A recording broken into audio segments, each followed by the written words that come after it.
Welcome to the Hop Edition podcast, brought to you in association with The Malt Miller, your go-to choice for premium homebrewing ingredients and equipment. Whether you're a beginner starting out or an experienced brewer, The Malt Miller has got you covered. So for top quality products and customer service, jump over to themaltmiller.co.uk and tell them the Hop Edition sent you. We would also like to thank all our Patreons for their continued support with running and developing the pod. If you would like to become a member and gain access to exclusive perks and benefits, head over to patreon.com/The Hop Edition. Now it's time to get this pod started, so crack open a homebrew and enjoy the episode.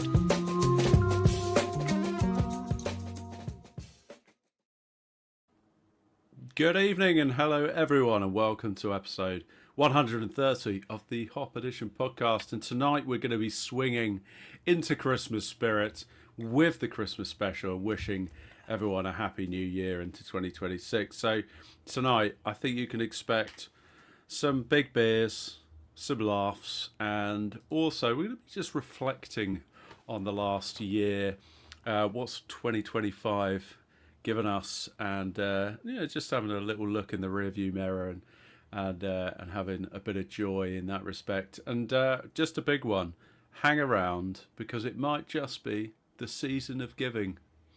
In fact, I'll be even more explicit than that. We're going to be doing a giveaway later on in the podcast. So get live, stay tuned, and listen out for that. But before we get into the fun of the Christmas special, let me just thank our partner sponsor, the Malt Miller, the premier supplier of all things homebrew. While you are at themaltmiller.co.uk, don't forget to check out their dedicated Hop Edition recipe section, where you're going to find a range of beers from us that we've talked about in the past in the podcast, and also previous podcast guests that have shared recipes.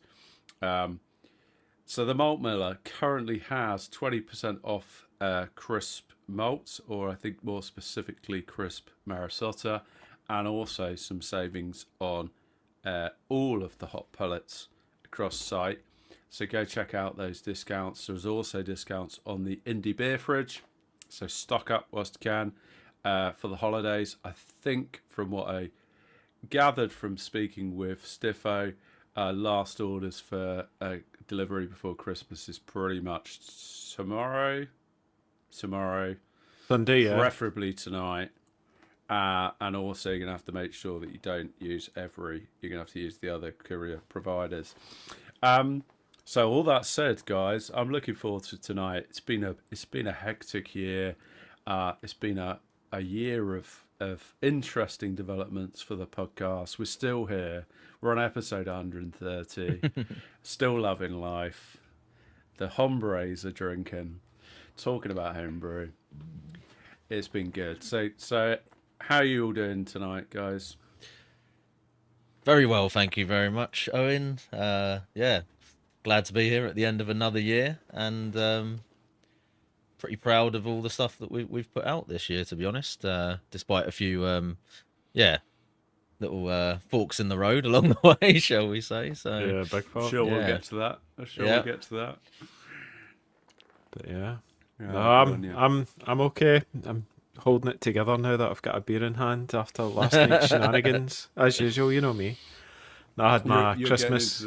Getting into the Christmas spirit. Yeah, I had the Christmas box night out, so Ooh. There was many a lager consumed, shall we say. Did you behave yourself? No embarrassing moments? Well, all I remember now is waking up at 6 o'clock in the morning in my garage and all the lights were on full blast, and I was just like, and I had a big stinking headache. I was like, oh, what? Yeah. YouTube playing like when you manage to pass out with all the lights on full blast, you know you've had a proper skinful. Just like, wow. Just gone full party. Yeah. Man. Oh wow. Did you get on the dram last night? Yeah, I had whiskies. Well, I ended up, was it whiskies and Coke? I think I was drinking double whiskey Coke. Just gas. I think too much beer as well. Yeah. You know you're going to have a thick head after double whiskies. Although I'm sure you're used to it, Andy. You've probably been doing that since you were about 12, haven't you? Oh, totally. But Born no, to I it, think born to I it. think I think since I've kind of cut back in the week drinking, the hangovers just come straight back. So yeah, Awesome. the Awesome. joys. Well, listen, I think I just want to wish you both a very, very Merry Christmas. I know, I know it's nice to just sort of tick off the last podcast of the year, Yeah, and I know we're going to spend a bit of time looking back over everything that we've talked about over the year, which I'm sure is I probably ought to work out exactly how many hours of chat that's been, but it's probably more than I'd like to there's think about. quite a few episodes, wasn't there? There was. Maybe we'll put out a little quiz midway, see how many. So later on, or in fact now, have a little guess in the chat. How many podcasts have we recorded, excluding this one? Without cheating. Don't cheat, Without guys. cheating. Have a Oh, yeah, guess. hang on. How many podcasts have we recorded in 2025, excluding You can tonight? try and have a guess at how many hours total as well, Yeah, why not? because we don't know that yet either. Tricky So to do some magic in the I background. can work it probably out. figure that out though. Awesome. So let's get into what we're drinking tonight, guys. Andy, what are you drinking? Well, so the plan was to try and get these 3 beers, and then we chose. What was the bottle shop we went to? Was it Moon or something like that? Moonwave or something like that? Ghost. Or Ghost Wave? No, Ghost Whale? Ghost Whale. That was it. Yeah, Yeah. got it there. New find. So it's a small bottle shop. So obviously, what happened is you boys had put your orders in, and then when I went to go, one of them had already kind of disappeared. So I'm drinking a Left-Handed Giant, and it's called Dreamhouse. It's a hazy IPA, 6.2. It's got Citra, Vixicrit, and Galaxy in it, and it is dead pillowy. Nice bit of citrus juice to it as well. Slight tangerine in the nose that you get, that sort of citrusy tangerine thing. But yeah, it's lovely. It's really it's I think it's the bittering's nice and spot on the way I like it. Just a little bit higher, not too flabby or anything like that. It's got a nice wee bit of bitterness that just makes you want to go back in again. So Good balanced beer. I admit, Yeah. I haven't drunk enough Left-Handed Giant beer, if I'm honest. I've drunk very little of it. And I know, Tricky, you're right. I think I recall you being quite a big fan. Yeah, I've still had am. quite a few of their beers. Yeah, yeah, I think they're very very decent. To be fair. they were the ones that pulled together during lockdown, the All Together IPA that we all did. Yeah, I remember Yeah. that. And actually, I've got on tap just now. I've got it basically, I just took that recipe and then changed out the hops to what I had. But yeah, I kind of followed along with the same core of that. Yeah, and it's turning really good. It was quite bitter because it had quite a big bitterness charge at 60 minutes, but it seems to be kind of just calming down that little bit, and it now seems to be drinking really, really well. So yeah. Nice. Yeah, I do like it if you can sort of get a decent recipe that you can adapt and play with as you go along. Tricky, what are you drinking? So I've actually got one of my beers from my Ooh. Secret Santa this year, or the not so secret. Oh, you lucky Once you boy. see the bottle, so I got a nice care package from our good friend Brett, and this one was his Citra and Sabro Pale, and it's a very Oh, clear, it's super clear. very But bright. So yeah, Browsall Brett. I was maybe expecting a hazy when you sort of think, oh, lots of Citra and Sabro, it'd probably be a hazy, but it's actually more of a Westy. probably more West Coast sort of pale ale. Pale, yeah. Nice, crisp, kind of slightly more traditional kind of APA, but still got some nice bright tropical flavour on it. Really crisp. There's a fair bit of that sort of Sabro kind of I love that. coconutty woodiness to it as well, which Tangerine sort of. yeah, because it's a slightly sort of drier, more bitter beer, it makes it a little bit more less of that kind of creamy coconut, a little bit more of the kind of woody flavour on it. But yeah, it's nice. yeah, it was a little bit different to what I was expecting just off the top of my head, but I'm enjoying it and it's very easy drinking. So cheers, Brett, and thanks for the beers. It's interesting, right? That we've gotten to a point now in 2025 where when you think pale ale, you assume hazy. Yeah. Yeah. That's a big shift in a matter of a few years, isn't it? Yeah. About 5 years, you'd think pale ale is going to be exactly what's in the glass that Tricky's drinking right now, and it's not going to be hazy. But interesting that that's moved on, isn't it? It's kind of back, Yeah, pretty well. Speaking of hazies, I'm drinking a hazy, which is my kind of latest hazy, and it's an interesting beer. Like, I ended up using some liquid hop product, but into the dry hop, forgetting, unfortunately, that adding liquid hop product at dry hop post fermentation tends to add a more grassy vegetal character rather than putting it into active fermentation. So that was a bit of a cock up on my part. But I kind of actually like that sort of weird, spicy vegetal vibe. Even though it's maybe not what I was going for, it kind of adds like an interesting... It's not like extreme. It's not extreme because I also dry hopped it with pellets, so I didn't use that much liquid hop product. But it's I also changed up the grist in this beer and used significantly more oats and significantly more wheat. So I actually used 1 kilo of oats or flaked oats and 1 kilo of wheat. Wow. Into the grist. Okay. Yeah, that's so a it's lot. It's super pillowy. See the wheat. Slick. See the oats one. Is it the ones with the husk, or is it the? It was just plain old porridge. Yeah. That's a lot of oats. Yeah. Still rolled oats, and I'm actually really pleased with how the grist came out. What's the ABV? I think it sort of came in like sort of mid fives. I think I was going for about 6. I think it kind of came out like 5.6, 5.7, something like that. You see the head retention is mental. Oh, it's like you pour it and it's just like proper pillowy head on it. Yeah. The only drawback is that sort of slightly vegetal, like kind of interesting bitterness that sort of comes through. But I'm actually really enjoying it. Like you, Andy, I don't particularly like a super sweet, flabby, hazy beer anymore. I actually do like to have some bitterness in there just to kind of balance it out, because it does get a bit cloying by the time you kind of get to the end of the beer, or even halfway through. So yeah, quite pleased with that. There's probably some changes I'm going to make, but it's just perfectly drinkable. Cool. Yeah. All good. See, just see the wheat. Was it white wheat or is it standard wheat that you used? It was just standard red wheat. Yeah, I think it was crisp wheat malt. Because I know, was it? We were told that if you use too much white wheat, it can turn it quite grey. Yeah.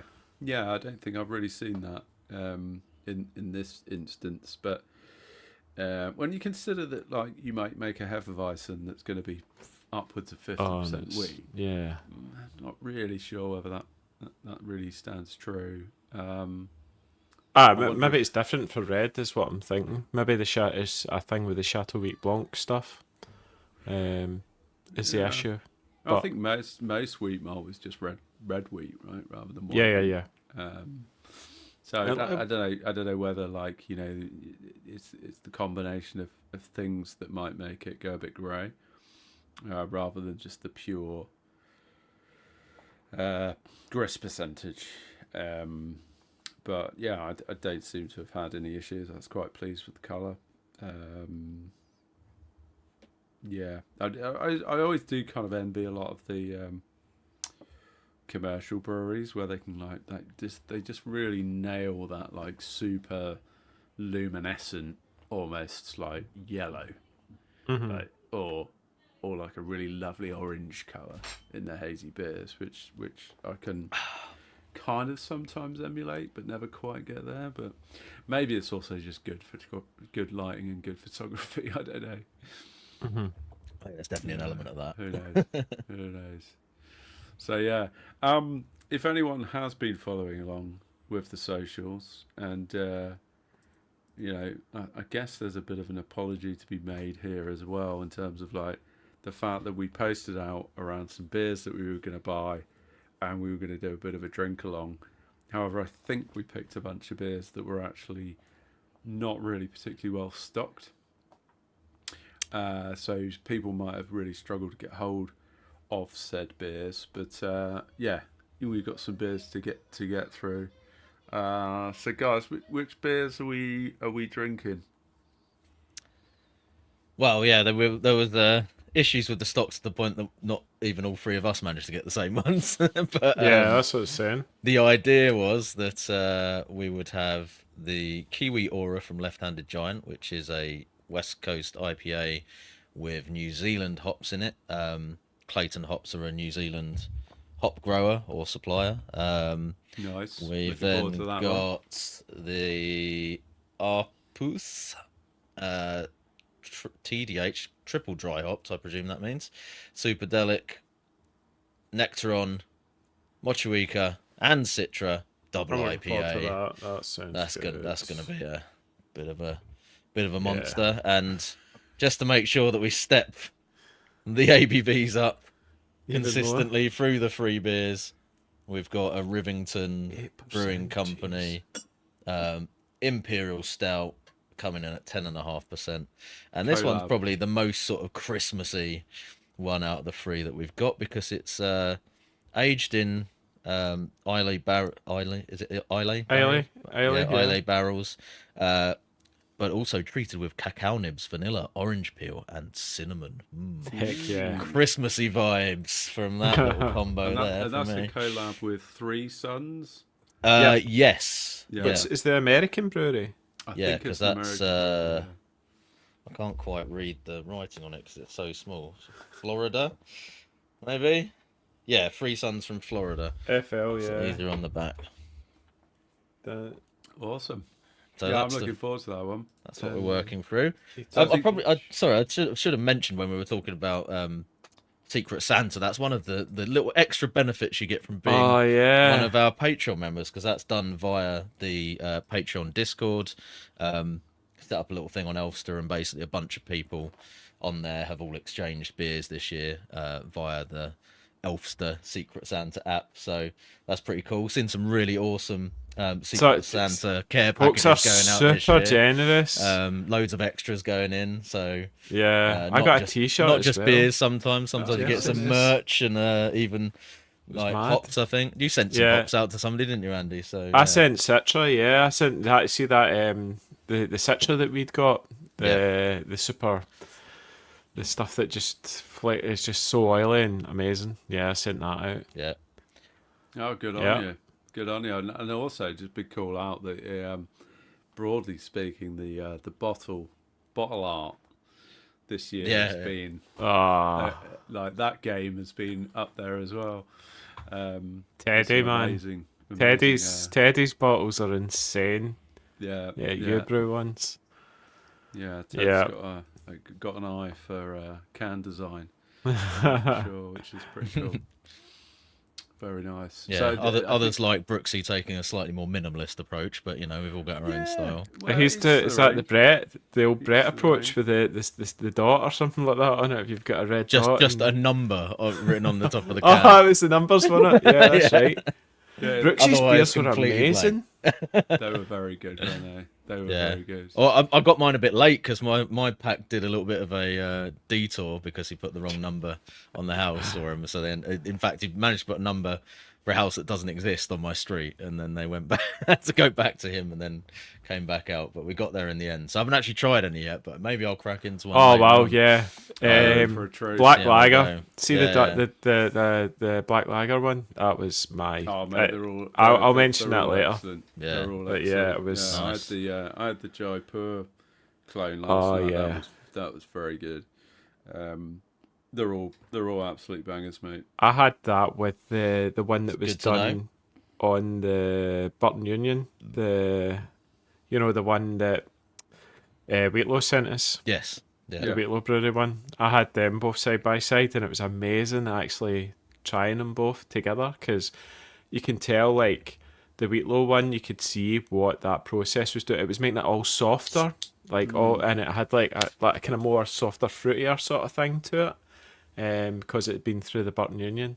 And then Brooksy's was more. It was like the kind of traditional sort of like how I would think dry pour kind of drank. And I think a lot of people said it was like so bang on, basically, or better than the actual original dry pour. Yeah, I did notice Brooksy's was quite a lot snappier in terms of like the hop profile.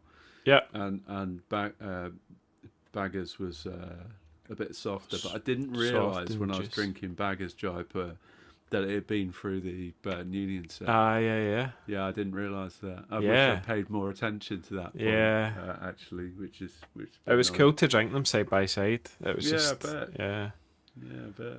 I did I that. just go back to the beers that we picked out for tonight's podcast. We picked 3 beers. And it was pretty much like we each picked a beer, right? So I think Tricky picked the left-handed Giant Westie. I picked up the double IPA, obviously, and Andy picked out the MP. So blame Andy if we're all really half cut by the end of the night, or fully cut, probably. Hopefully, more to the point. So, guys, and we've got a series of, I want to say, quick fire questions. It's rarely ever quick fire on this podcast. 4 hours later, we're on to the last question. And it's going to be a sort of personal recap in terms of 2025. So we've got questions spanning best commercial beer all the way through to styles you're most looking forward to brewing next year. So we'll just start at the top, I guess. So thoughts on your best commercial beer for 2025? I kind of struggle with this one because it's trying to remember. Did you not? What have I actually drunk? So my sort of go-to method for this is to just bring up a track beer. Sonoma. Try and avoid saying a track beer. But my go-to method is just to bring up my photo album and put beer in the search category and see which ones I actually bothered to take a picture of. Yeah. Because it's normally going to be the ones that I thought were obviously worth taking a picture of or sharing on the chat or something like that. So just having a flick through those. Now there's a little bit of a theme actually. There's quite a lot of West Coast Pilsners coming up that I sort of must have enjoyed quite a bit. And there is a picture of one that does stick in the memory actually that I thought was really good. I've clearly not quite documented all of the beers that I was drinking along the way. And there was a very good Westie from Track in there as well. But the one that I think I probably, as I remember, enjoyed the most was actually a Siren beer, which was a collaboration with Beechwood Brewing, which I think are an American brewery, and that was a modern West Coast IPA called 2 Worlds Apart. That was back in May, I think. So I remember the guys from the Malt Miller, it might have been Reiki, in fact, who was sort of shouting the praises of that particular beer, and I bought a couple of cans of it, and it was awesome. And one that I've kind of been playing around with West Coast Pilsner recipes for a while since, trying to emulate something as good as that, and not quite got there, but that was one that stuck in the mind for me. So what about you, Andy? So you remember we were all at Love and Beer, and they had the drink along pack thing.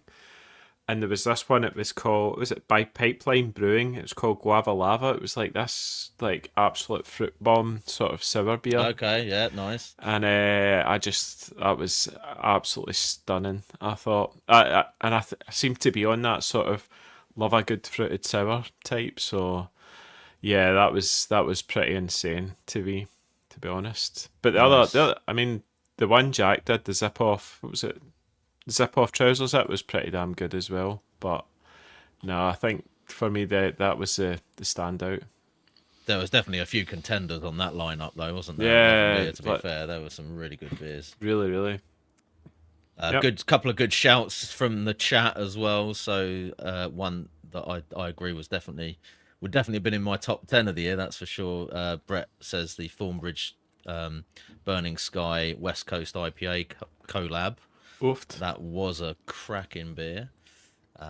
We've got Warm Hug Fermentation saying tracks dreaming of Dolcita.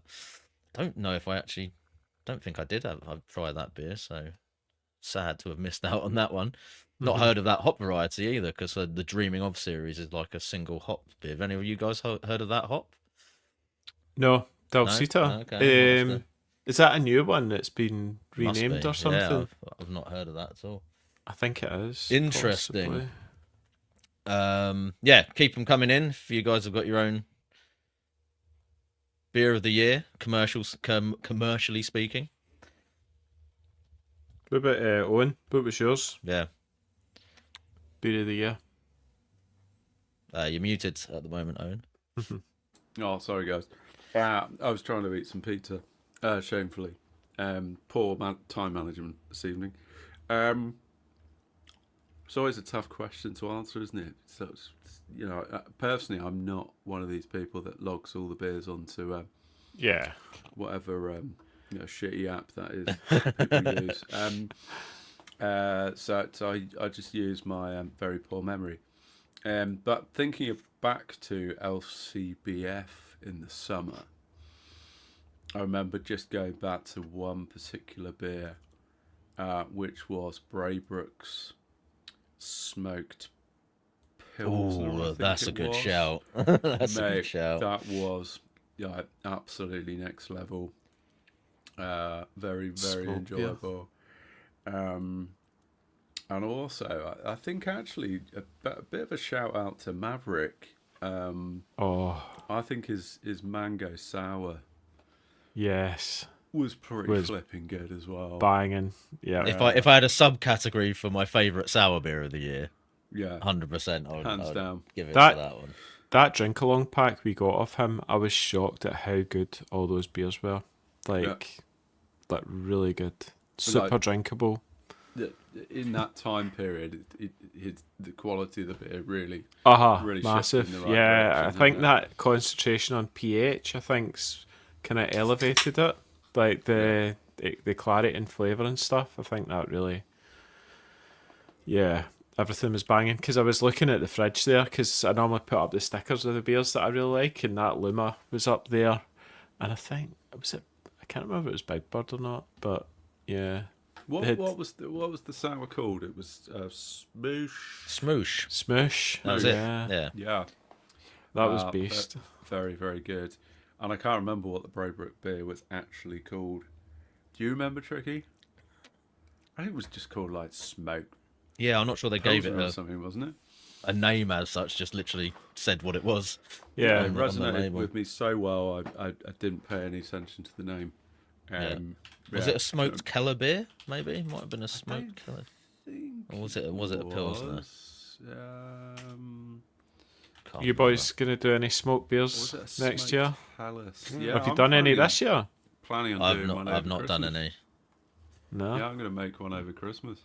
It's been a very long time since I did anything with smoked malt, so it's probably overdue. There's a little bit of smoked malt in the Meltzer. Pop some cardamom in. Bit of smoked sour cardamom flavoured rye ale. That's the thing that's calling out to me right now. Yeah. How could that possibly go wrong? It sounds so good on paper. The danger of imagining up beers. Yeah. Just go back. It was Braybrook Smoked Helles.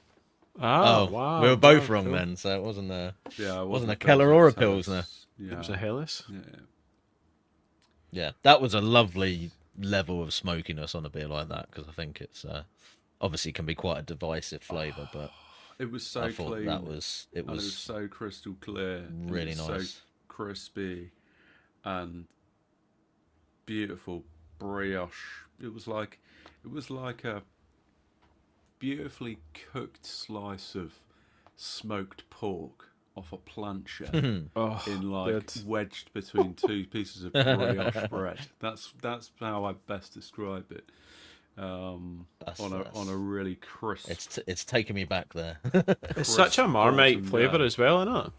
But I love it. I would say that's probably one of the most approachable sort of smoked beers that had a strong smoky character to it, but was still really, not overwhelming or overpowering in the smoked character. I think a lot of people who probably would think that they hate smoked beers could potentially find a way into it through that particular Where's brew. Barry Or White? maybe not. I might be wrong. Why do you think we've all been doing the smoked or getting? Where's this came from? We seem to be. There seems to be a kind of a move towards smoked beers recently, especially in the chat. A lot of the boys have been doing smoked beers. Oh, I don't know. Lance. There you go. There's your answer. Peer pressure. Answer. Amazing. King of the smoke. Brilliant. Some shout outs for Bullhouse in the chat as well. Yeah. That's fair. There's some really good beers in there. Tasting pack as well. Yeah. Suds, obviously, the one we got the sort of recipe for. Rolling Papers, the two sort of core beers that are really outstanding. Another brewery that's Amongst their beers are others. just super drinkable. Yeah. Good. Right. Yeah, very consistent. Yeah. So, are we into the first of the commercial do it. beers that we've got? Let's do it. I've cracked. You got it. yours It's in a open, glass. yeah.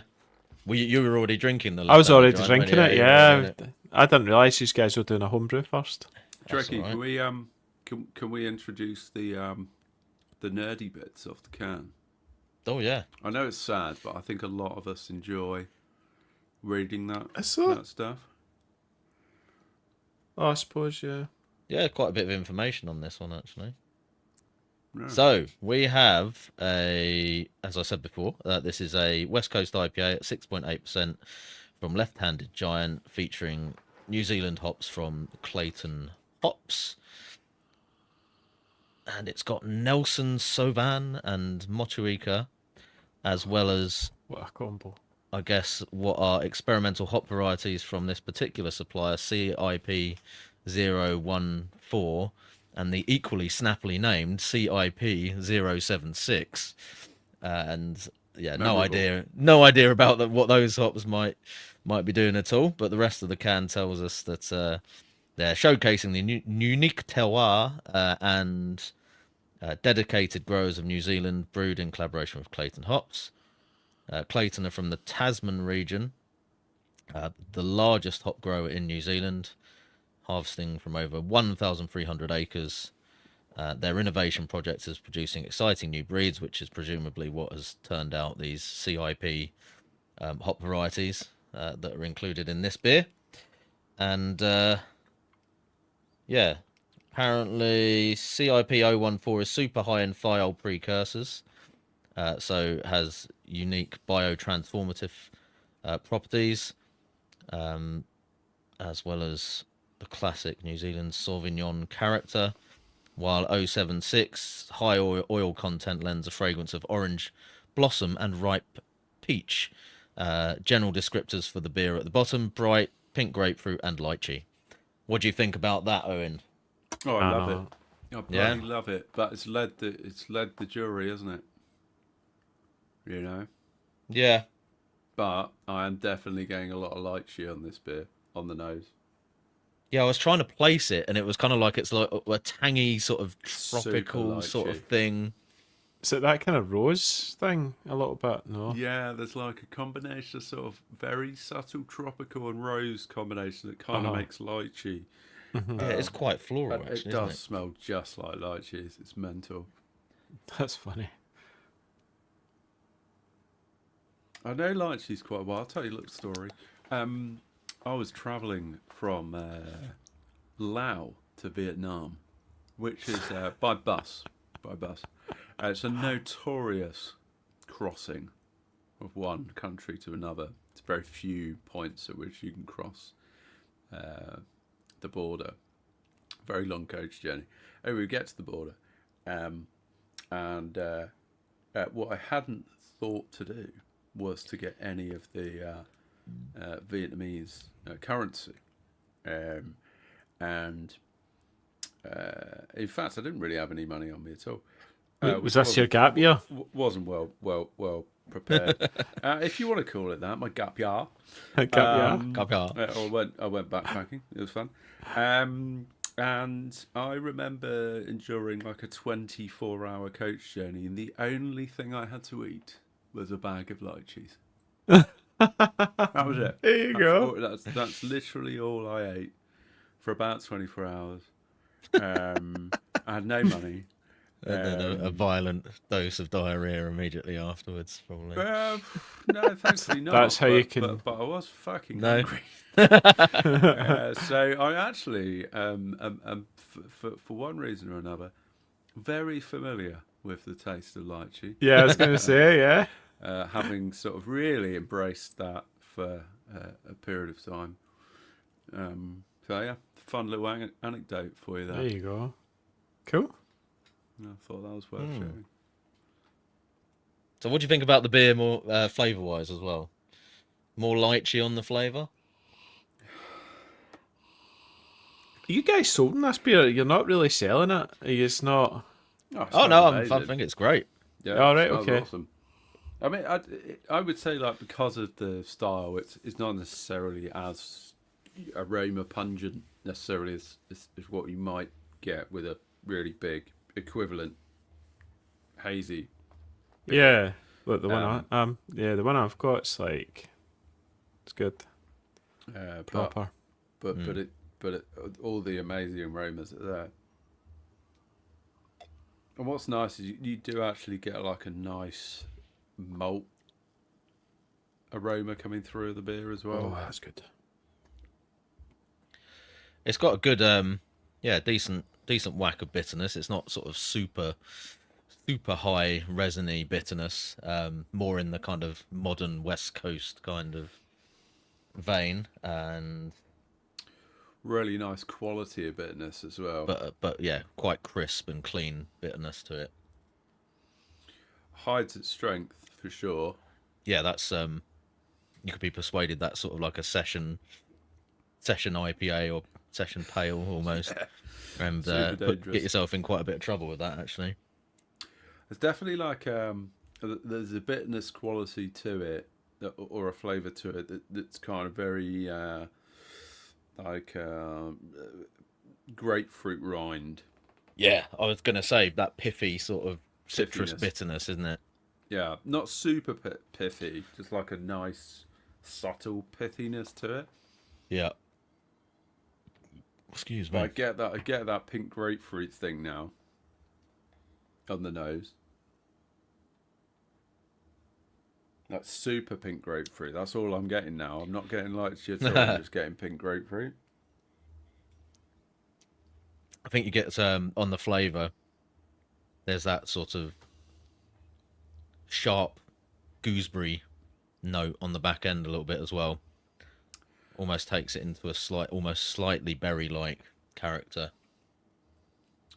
Yeah, and that's probably tart that berry. kind of Nelson Sauvin vibe that they're talking about with the file precursors. That's really nice. It's a good beer. Really nice. I'm happy with that choice, I've got to say. Yeah, like I wouldn't say that there's anything. Don't take this the wrong way. I wouldn't say there's anything remarkable about that beer. Mm-hmm. It's just a really fucking excellent beer. Yeah. Like, Well it's just a executed. really Very well well made executed, beer. yeah. And it, but it's not trying to stand out as being anything other than a really excellent beer. It's not trying to be quirky. It's not trying to be anything but a really excellent West Coast IPA. And I respect that. Nice. Oh, I think it does very well in the sense of it's obvious. It's very much showcasing the New Zealand hop kind of profiles in this, but it does also still taste like a, proper kind of West Coast IPA at the same time. So I think they've done quite well in that sense too. So, yeah. Good choice, Tricky. It's better than ours. Well, yeah, like I said, Left-Handed Giant. I think they're probably one of my favourite breweries this year. I don't know if that's the question. they're not a new brewery, so it's not an answer to that question. It but doesn't have to be a new brewery. Just your favourite. Well, it does say. It kind of does new say that in brewery, the question. But we'll maybe we delete can new. just do favourite brewery / new brewery, and we Yeah. can provide 2 answers each. How about that? Yep. I'm definitely going to drink more left-handed giant beer. That's my. I think they're consistently good. I must say, I've had quite a few beers from them, and very few that I would find fault with. And they do seem to do very decent efforts when it comes to these kind of like West Coast type beers as well. So, Dave, I was speaking about West Coast Pilsners earlier. They actually have a very good West Coast Pilsner that they bring out fairly regularly. Mosaic and Tetnang hops, I think they use for that, and that's very nice too. Yeah, interesting. Yeah, combo. baby. Yeah. I think there's more leg room in that combo of new world, old world that needs to be explored. Mm-hmm. For sure. Definitely. Yeah, I'm really enjoying that trick. Thanks for the recommendation. My New Year's resolution: drink more left-handed giant beer. Fair play. Cool. So, what's our next question that we've got? Best homebrew recipe beer. Is this from our own perspective that we're talking about here? Yeah. Good. Yeah. And I'm It's guessing tricky. that all of us have probably done some clone beers this year, right? Or indeed just our own creations. What's real standout for this year? Or more importantly, what's the best beer you've brewed? This year Yeah, was this year. Yeah. this year was the Allura Pale, and because I chucked that half kilo that we got, I think Chris sent us it, and I brewed it. When did I brew that? June, and I've still got a little bit of it in keg, and it is still super juicy. And I think Allura as a hop actually isn't a big punching hop, but when you use it the way I did, it seems to just be like kind of pineapple, mango-y sort of thing. That it's just it's been a banging beer, and it was just a single hop as well. That was definitely the best hazy. But then I've been on a total lager kick, with the. And I did the one I've got in tap just now is like a 4.1%. I used Pop's Pale Malt just as a lager base, and that pure blew my mind. Actually using a pale malt for a lager, because it actually tastes kind of like it's got loads of bready maltiness to it, super malty. So I'm really happy with that. Yeah, Nice. probably better.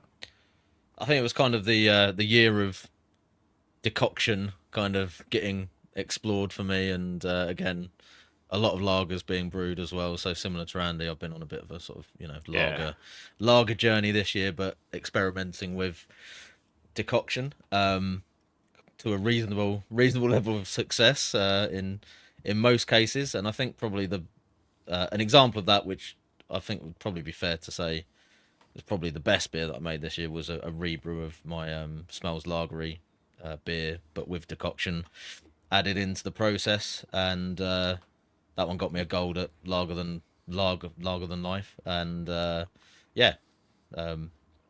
sort of really No my kind of bragging. first proper attempt. Well, it's not just my opinion. So Sweet. Was that the Sapphire again? Yeah. yeah, but basically the recipe exactly the same. I Yeah, just did a decoction step in there as well, and I think it did bring something to it. I mean, interesting. I got a little bit of the feedback sort of made mention of it having a little bit of a sort of Czech Pilsner character to it, which, given that decoction is heavily associated with kind of Czech Pilsners, I sort of took that as like, maybe it did make a noticeable difference to it, because it's very difficult to say from like the last brew of that recipe, I don't know, probably like a year previous to doing it then and decocting it. It's like, it's still a really good beer, but do I know whether the decoction has made a really big difference? Or was it still floor malted Bohemian Pils. Yeah, maybe that's probably what they were maybe picking up as well. Yeah, I mean, I don't know. That decocted, But But I mean, I feel like it did give it a really nice, Yeah. rich, bready, kind of complex malt character, maybe a little bit more so than it had before. So I really liked it, and it was good. And used the decoction on a few other beers that came out pretty well as well. So I did that Metz, and that we ended up brewing at Brew Point as well. Didn't actually decoct it with them, but the one that I put in the competition that got it there in the first place was a double decoction. Put it in as a bock. That was a And it different won. competition. So, Yeah. But you won yeah, with that. Well, yeah, didn't you? it won the club competition as a Mertzen, which went on to their Oktoberfest lineup, and then I put it into the what was it called now? I've forgotten. It was the Steinmasters competition, but I entered it as a bock because I thought that it was a little bit too malty and rich Yeah. and slightly caramelly to really be to style for a BJCP judging. Mhm. And that seemed to be Super a smart. good idea because it scored pretty well as a bock as well. So Yeah. it's interesting. Sweet. Yeah. Yeah. So that was me. Yeah, I think my story is pretty similar to Tricky's, to be fair, having explored a bit of decoction this year.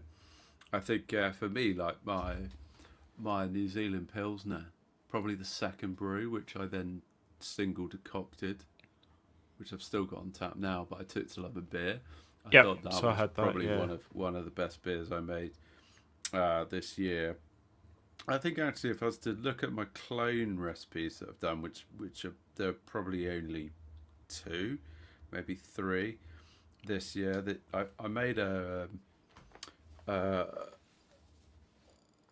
version of Saison Houblon, which is apparently a really good clone recipe, and that came out really nicely.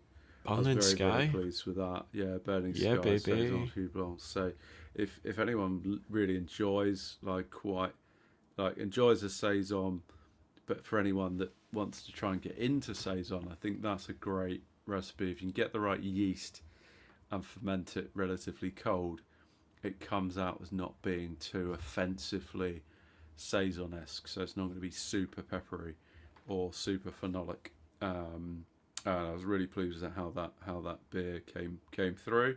I think probably the other one was just my decocted Märzen. I think may have been double decocted. I think I might have had some of that on tap for Love and Beer as well, and that came out really nicely, which was just my own recipe. I just sort of created that. It wasn't really anything you wouldn't expect from a typical Märzen recipe, to be honest. But yeah, I was really pleased with that. That was Nice. really good. Good. So the next Decoction. question, next quick fire. Like key takeaway. What's your key takeaway from 2025? We might have sort of touched on it already in terms of Yeah, we've just done that now, haven't we? yeah, we have. But any sort of key lessons that you might sort of take away from this year that you sort of? Ooh, I feel like I need to have a quick look at what episodes we did for. Well, we've talked a lot about pH, I think, was one of the things I thought was quite an important thing. Water chemistry. Especially speaking of Holiday. Yeah. Yeah. Um, I'd agree with that, Andy. I've definitely been trying to shoot for a lower pH, lower mash pH in the range for any of my like heavily hot beers. Yep. Yeah. Good one. Good one. I think probably when we were talking to Bullhouse Brewing, and sorry, I've forgotten the name of the chap who we were talking to. What Tom. Was, Tom from Bullhouse. I thought that was quite, not necessarily in terms of sort of learning anything new or wildly different or whatever, but probably just sort of seeing that, you know, you can produce beers of that sort of quality and drinkability without necessarily following all of the most common sort of, you know, guidance and dogma when it comes to like, oh, you must dry hop at, you know, 14 degrees or lower, or it's going to taste of grass clippings and be excessive bitterness and all the rest of it. And he's just going, well, the kit we've got, we have to do it this way, and it's dry hopped at fermentation temperature, and we don't have any issues, and here's the end result, sort of thing. So I think just a little bit of more of an eye opener on that one to sort of say, well, look, not some people have success with that method, other people do it their own way, and it works. It works just as well, if not better, in their particular setup. So yeah, that's a fair shout as well from Brooksy there. So in the comments, Richard said watching Wheatlow Brewery and seeing what is possible when you put your mind to it. A significant portion of your bank balance, to be fair. No, but that's Richard's Richard Bagley's definitely inspired me to do some more traditional kind of trad brewing, I think, next year. Yes, he's made me feel guilty for neglecting my beer engine. I know, because I've got past year and a bit. And your heritage. Yeah, because I managed to get a pin. Shameful, finally. really shameful. So here's a great suggested clone from Brett as well, which is the Double Dark Mile from Boxcar as well, which is dark mild. Yeah. Yum. I actually had a dark mild recently. I don't know if it was Siren. It's bloody good. Yeah, I mean, Boxcar's version is been around for quite a while. Actually, it's considered an absolute banger. Any other learnings from the year that we've?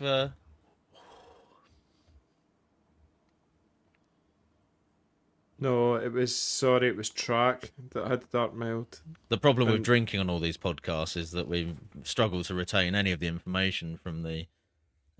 By the way, it was 50 hours worth of podcast time in total. Was it 50 we've done this hours? Year? Yeah. Sweet. Were there any was there any guesses in the chat? We had guesses. Well, it was difficult to sort of separate what was maybe a guess for the number of episodes and what was a guess for the number of hours. I don't think anyone said anything in the vicinity of 50, so if any of the higher numbers were for the hours, then nobody really got there. But for the episode count, we had Teddy with 26, Nocky with 26 as well, and I think probably the closest one at a glance there is Liam with 25.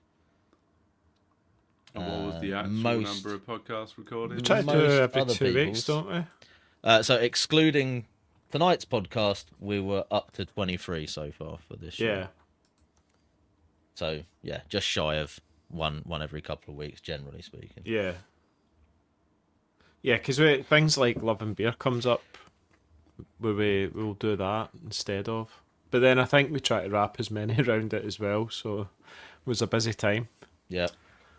Yes, agree. It was, yeah. And obviously we had an interesting development sort of midway through the year, so that was something that we didn't see coming, and had some self-reflection and reorganisation to do. So yeah, I if we wanted to continue on to march on, I think with actually some great quality content and keeping the pace up, was I think credit to our character, really, and our desire to keep this podcast moving forward. Yep. So yeah, that's probably going to be my key takeaway. Is we love doing this, we want to keep doing it, and we are still doing it. So yeah, happy long days. live the Hop Edition! Hurrah! Yeah, that's it. That is it. Long live the Hop Edition, rum pum pum pum pum. He's Christmasified it. Yeah. Oh, very good. Right, I'm going to have to take a short toilet break. Bear with me, champions and champions. Okie dokie. Sure. Me and Andy can talk about the next question on there then, because I think we've exhausted our key takeaways or lessons. But have you, starting with it in its original format, are there any breweries that you came across this year which were like genuinely new to you that have really kind of caught your eye? And again, in the chat, do let us know your ideas as well, because again, given our Well, state Bill of our House memories, for me was Bill House was one. were they new to you this year though, or was Yes, that because I'd never had them before. It wasn't till we came Right. on the pod. You guys had it was a Owen We'd had had raved them in about a them. we'd had them in a drink along pack, hadn't we? I think, or did you miss I out on don't that think I'd got no, because I'm Yeah. pretty sure I hadn't had before. Yep. Yeah, so that was one, and then suppose like Burning Sky. I don't think. I think this year I'd get introduced into Burning Sky maybe, one? Right. and just how good their beers were. Who else has been? I don't know. You think Trick? Difficult to try and like work out which ones have sort of genuinely been new to me this year, rather This year, than like maybe the last stuff that two. stuff that I've not heard about before or drunk before this year. So, I think, I mean, as far as people who came on the pod, Simple Things Fermentation were definitely a new one to me, Yeah. and really enjoyed some of their beers off of the pod. Yeah. Second Yeah, line. Phil tries to do some. With one exception for one of the beers that I really didn't like, but I enjoyed thought it. the other ones were all I excellent. think me and Owen enjoyed that one. No, didn't you we? guys did, and I just when sometimes the particular aroma character of something just doesn't agree with your Yeah. sensory perception of it. It was I won't say what I thought it smelled like, but it certainly Was wasn't it what you horse? guys. No, it was worse than that. Horse puke. It was Fermented a horse very, puke. No, well, not as bad as that. very divisive beer, wasn't it? I think there was quite a lot of other people who were trying it at home who were. It was either like it's great, Love it or hate it. Yeah. I really don't like this one. Yeah, I don't recall thinking it was brilliant, but Yeah. I also don't Oh, I remember. know. I thought it was good. think it was just like being offensive. Yeah, it's just one of those things where sometimes like the aroma of something just goes down the wrong path for your for your brain and your senses or whatever. And I just couldn't get out of my head that it just smelt like sweaty arse basically. But Funny story. I think I ordered some more beers from them. yeah, Even like on that podcast, and he talked about a spruce beer, I think it was a bretted or mixed firm spruce beer okay, that they do, and I still have, and it's a 750ml bottle. I still have that in my fridge. I haven't got round to drinking Oh, it. crack mix. It's a Interesting. big, because it's a big bottle though. It's almost like a sharing bottle, isn't it? It is really, yeah, and I rarely ever get people that are and nerdy beer. enough about beer to come and sit with me to drink beer, which is a sad state of affairs. Because did Bagley not send us a spruce beer? He did, didn't he? As part of the drink, the tasting pack thing that he did. I think it was a spruce. Yeah, I think he might have actually. Yeah. I don't know. Yeah, Baggers is in the chat. He'll tell us. But Yep. yeah, so I need to drink that at some point. I might just drink it on the next podcast. Fuck it. Yeah. One Oh, other Neapolis. that I think was probably one that probably would have experienced for the first time this year would have been Two Flints as well. Yes. A relatively new brewery to me, and they seem to put out quite a bit of pretty high standard beer. Yeah. I think they have some involvement at the Love and Beer. They had a beer on there. Seems to remember they might have done, or maybe one of the collaborations, perhaps.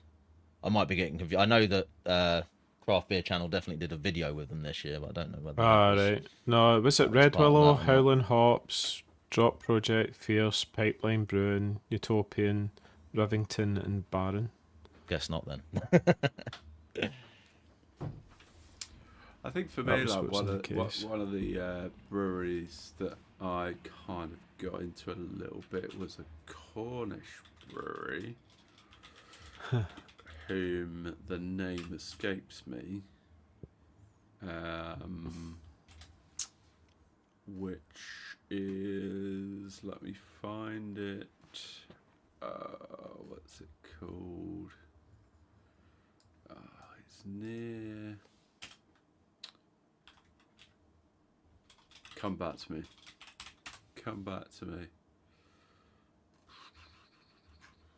find it on the maps. Yeah, it's gonna annoy you now. It is going to annoy me.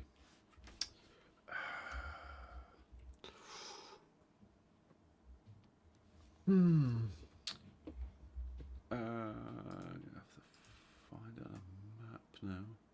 That's annoying. What about the next one? Maybe next The- time I'm going to call something out. I have to think about it before saying it. Yeah. What about the new hop? Favorite new hop? Oh, good question. Because the thing is, we got to try out some new hops at the start of the year, didn't we?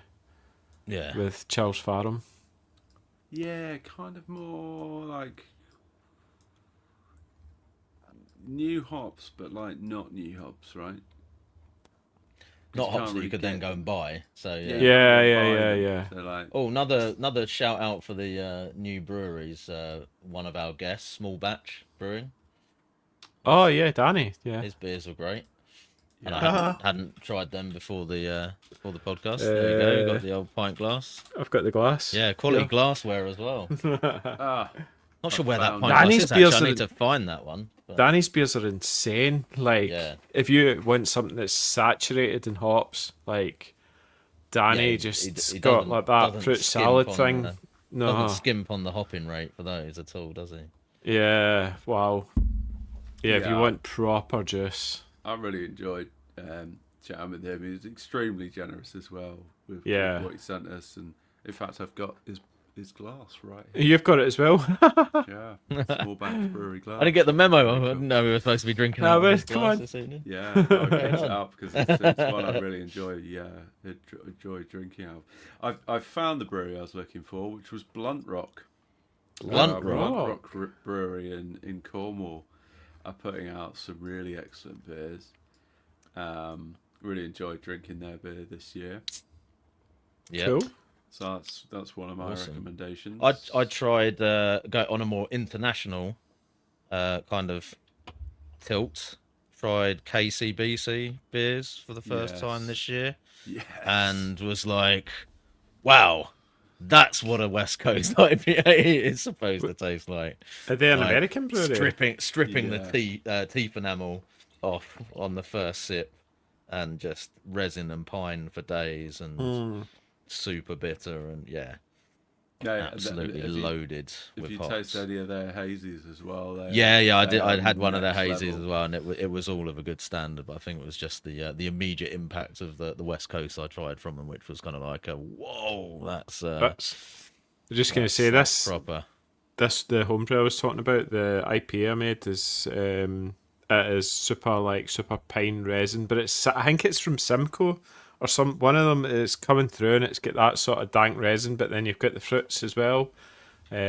So I don't think Mosaic doesn't give pine, does it? It's mostly it'll probably be Simcoe, won't it? Yeah, Simcoe's a bit more pine. I think Mosaic can have a kind of slightly dank kind of pininess to it, but it's certainly not as much as some of the more old school kind of. So it was Magnum. West So it was Coast hops. tricky. It was like a 23-gram Magnum Boil Edition. Then it was Mosaic, 10 grams at the end of 10 minutes. Then I had in the Whirlpool Mosaic and Sabro, so 62 and 23 grams of those. And then the dry hop was 150 grams of Mosaic, 58 grams of Sabro, 23 grams of Citra, and 23 grams of Simcoe. And it's like, Right. all I get from this is like crazy that sort of piney, resiny sort of West Coast IPA, which is weird considering the hops. Yeah. Maybe the Simcoe's just making a big impact there, perhaps. Yeah, but madder.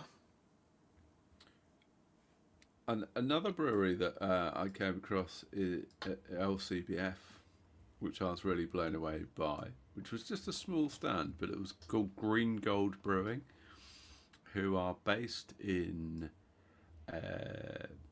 Slovenia or Slovakia, one of the two, and make some amazing craft beers. Slovenia, they're based in Slovenia, but they make amazing beers with like Slovenian hop varieties. And I remember trying one of their beers, and that was absolutely stunning. I tried to get them on the podcast, but couldn't really get them engaged. I think they only really started out fairly recently, so they are probably flat out with just trying to run a brewery. But yeah, and they did go check LCBA. those guys out. Jeez. I'm not sure whether you can buy beer from them and have it exported to the UK. But I can see they're doing some bourbon barrel aged imperial stouts. They're doing some wet hop Neepers. But I was blown away by the fact that they served me a beer that they said that's made with Slovenian hops, and I was like, no way is that European hops, and exclusively European hops. And That's quite a good talking point, actually, because there was quite.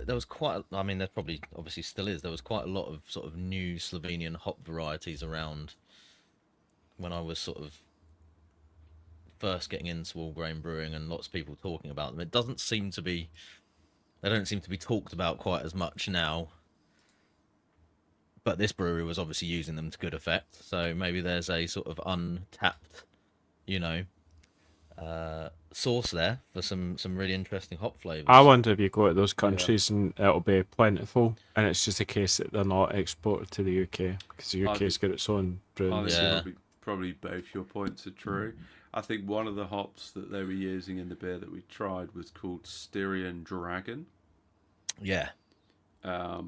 Which I'm not sure we're really seeing in the UK. Correct me if I'm wrong. I don't pay that much attention to brand new varieties, but they're making a beer called Dragon Slayer, which is a 4% session hazy IPA, and they're sort of basically saying like a very kind of peach forward, orange tangerine vibe, like coming out of a Slovenian hop. It's very interesting. So just saying. Yeah, so there's some of the more traditional Slovenian hop varieties on the malt miller, but they don't seem to have any of the kind of newer varieties. So they've got your Styrian Goldings and Bobek, a couple of others. So yeah, not available via our favourite usual supplier. No, you can go to Get a Brewed. You can get Styrian Dragon T90. Oh, interesting. Okay. Yeah. Few places selling them. They're pretty cool. Cross Maloof have got a few. Styrian Wolf. That's been a while. That's been about for a while, I think, that Styrian Wolf. Yeah, supposedly intense fruity and floral notes. Yeah, I'm sure Raymond. Mango, elderflower, and a hint of violet. Yeah, I feel like that's been around for a long time. 'Cause when I said about them being like coming up quite a bit when I first started, I'm sure that Styrian Wolf was one that I remember from quite a few years back. But anyway, so yeah, still maybe an interesting area to explore. Perhaps we could do an episode at some point where we all brew some beers with Slovenian hops. Yeah, why not? Yeah, so that could be fun. Punched it to AI, and there's one called Styrian Cardinal, which is a blend or bred from European and American hops. A big expressive aroma, very clean bitterness. There's one called Styrian Eagle. One called Styrian Eureka. And then you got Styrian Dragon as well.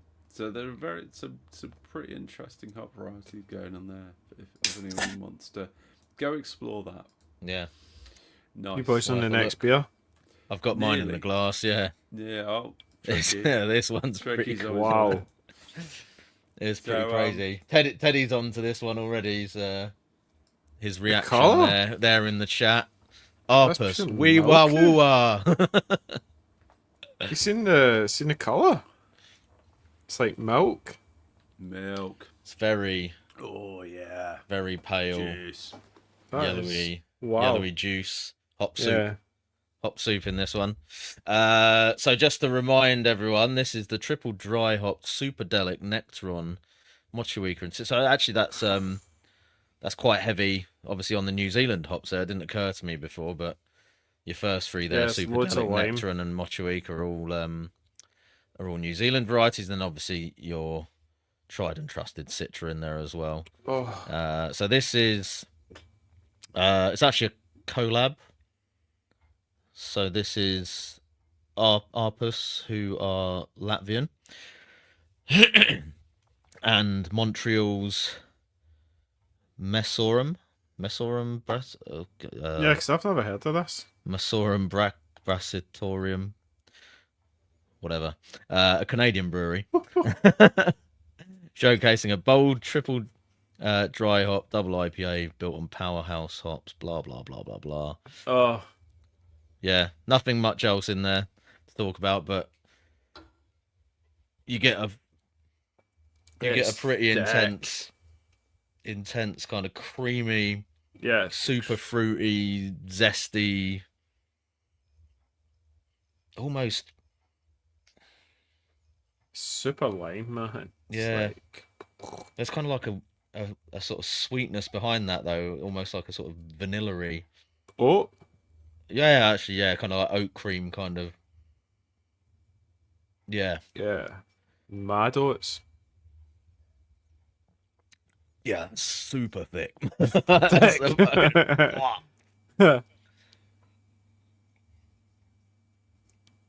This is what I was talking about. The kind of, I would prefer a little bit more bitterness on this to make it more drinkable because I think it's quite, It's very sweet, like, isn't it? It's yeah, with that thickness as well. It's quite heavy. cloying. Yeah, Quite heavy. Yeah, and I got like a kind of weird aroma vibe, like a quite oaty, honk. quite oaty Yeah. honk, Yeah, like a quite sort of Breakfast. bit of porridge. Yeah, Bit of coming down porridge on to there. Jess Yeah. eating porridge in the morning. yeah, a bit weird that. I was My daughter- expecting a much more fruit forward aroma. No, but it Wow. is. It's really kind of high notes of lime. Yeah, Yeah, the more you drink it, the more it's got this sort of like real strong Yeah. kind of limey character, but just super thick and creamy at the same time. So it's quite a It's got quite that a, quite a citric thing as well, contrast isn't it? actually between kind of like this sort of thick creamy mouthfeel, but then quite a zippy kind of zesty It's a big flavour on beer. it as well. It's yeah, very coating. Coats the mouth, doesn't it? It's like I can still taste it almost like I've just drunk it Yeah, it is. for a good minute or two afterwards. quite So a it's long super lingering delicate, vibe Motueka going on. Citra. Like, Yeah. Yeah. with that flavour. Oh, Yeah, try burping. It's interesting because it's not I mean Superdelic is a very It's a blend, isn't it? kind of no, it is a Oh, no, it's its own own thing. variety, but it's a very kind of like sweet kind of candy kind of flavor to it. And I don't know if Nectaron is massively heavy on the lime, but seem to be getting, for me, a lot of that sort of Mochuika type lime character from this as opposed to the more sweet sort of tropical flavor, which I mean maybe it's in there still, but it just seems to be in combination. They're all just kicking out really hefty lime zest. I mean, there must be some. There is some other sort of soft fruit flavor in there as well. I think there's quite a bit of stone fruit to it too. definitely a lot of stone fruit on the nose. Yeah. But I wonder how much of that's just provided by the Citra.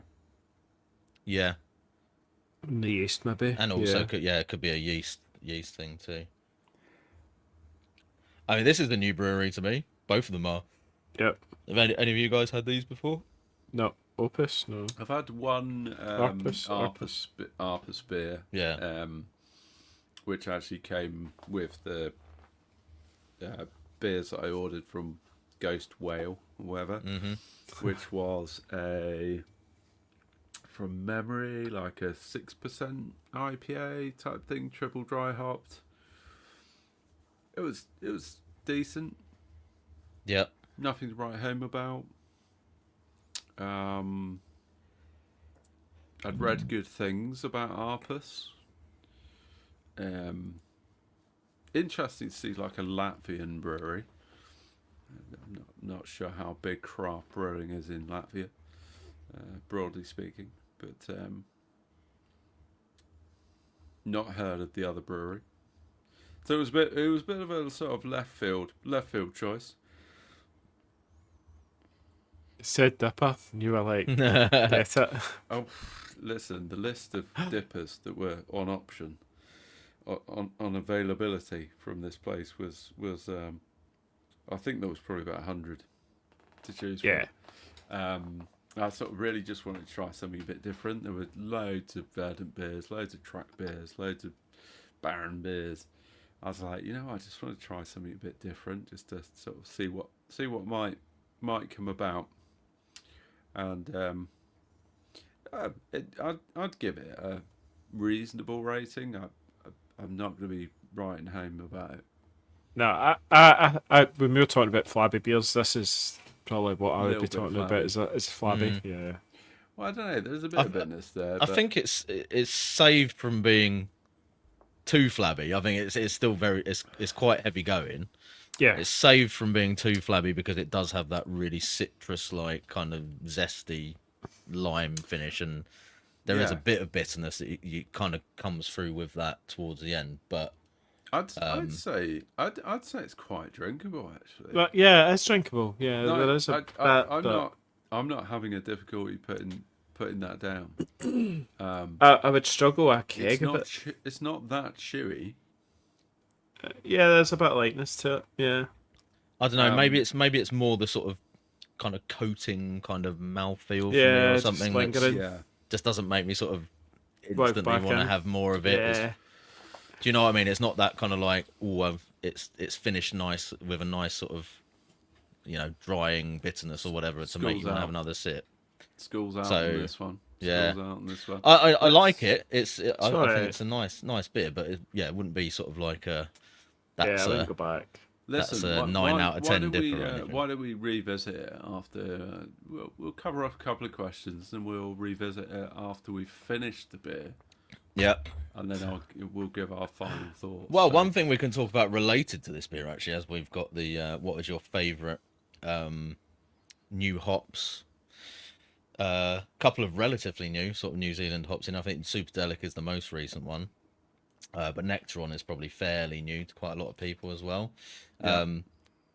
Superdelic wouldn't be my favourite new hop because I've found that a little bit underwhelming, to be honest, when I tried that as a hop tester beer. I mean, I think it's one that can be quite interesting and work well in combination with other stuff, but I've kind of put it in the sort of category of a kind of like an El-Dorado type hop where it's like it's got an interesting character to it, which maybe is nice as a layer, but try and do a single hop beer with it maybe falls a little bit flat.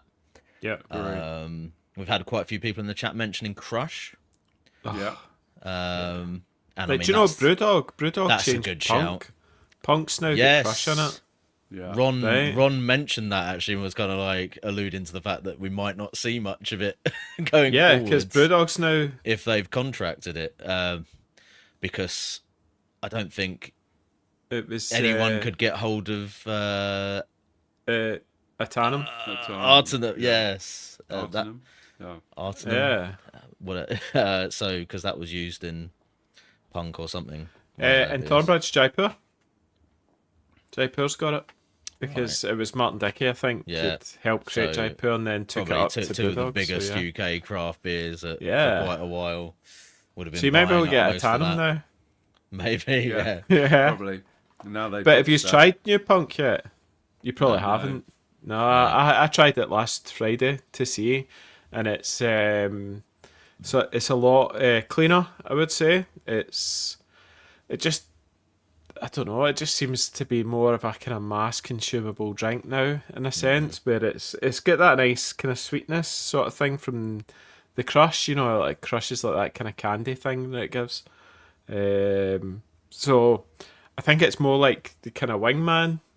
If you've ever had wingman, it's kind of more like that, but a stronger wingman is the way I Right. kind of put it. But it's definitely moved away from that piney sort of thing that the Tannum really brought. That Punk had that sort of sharp bitterness. I think they've made it more drinkable for the masses, to be honest.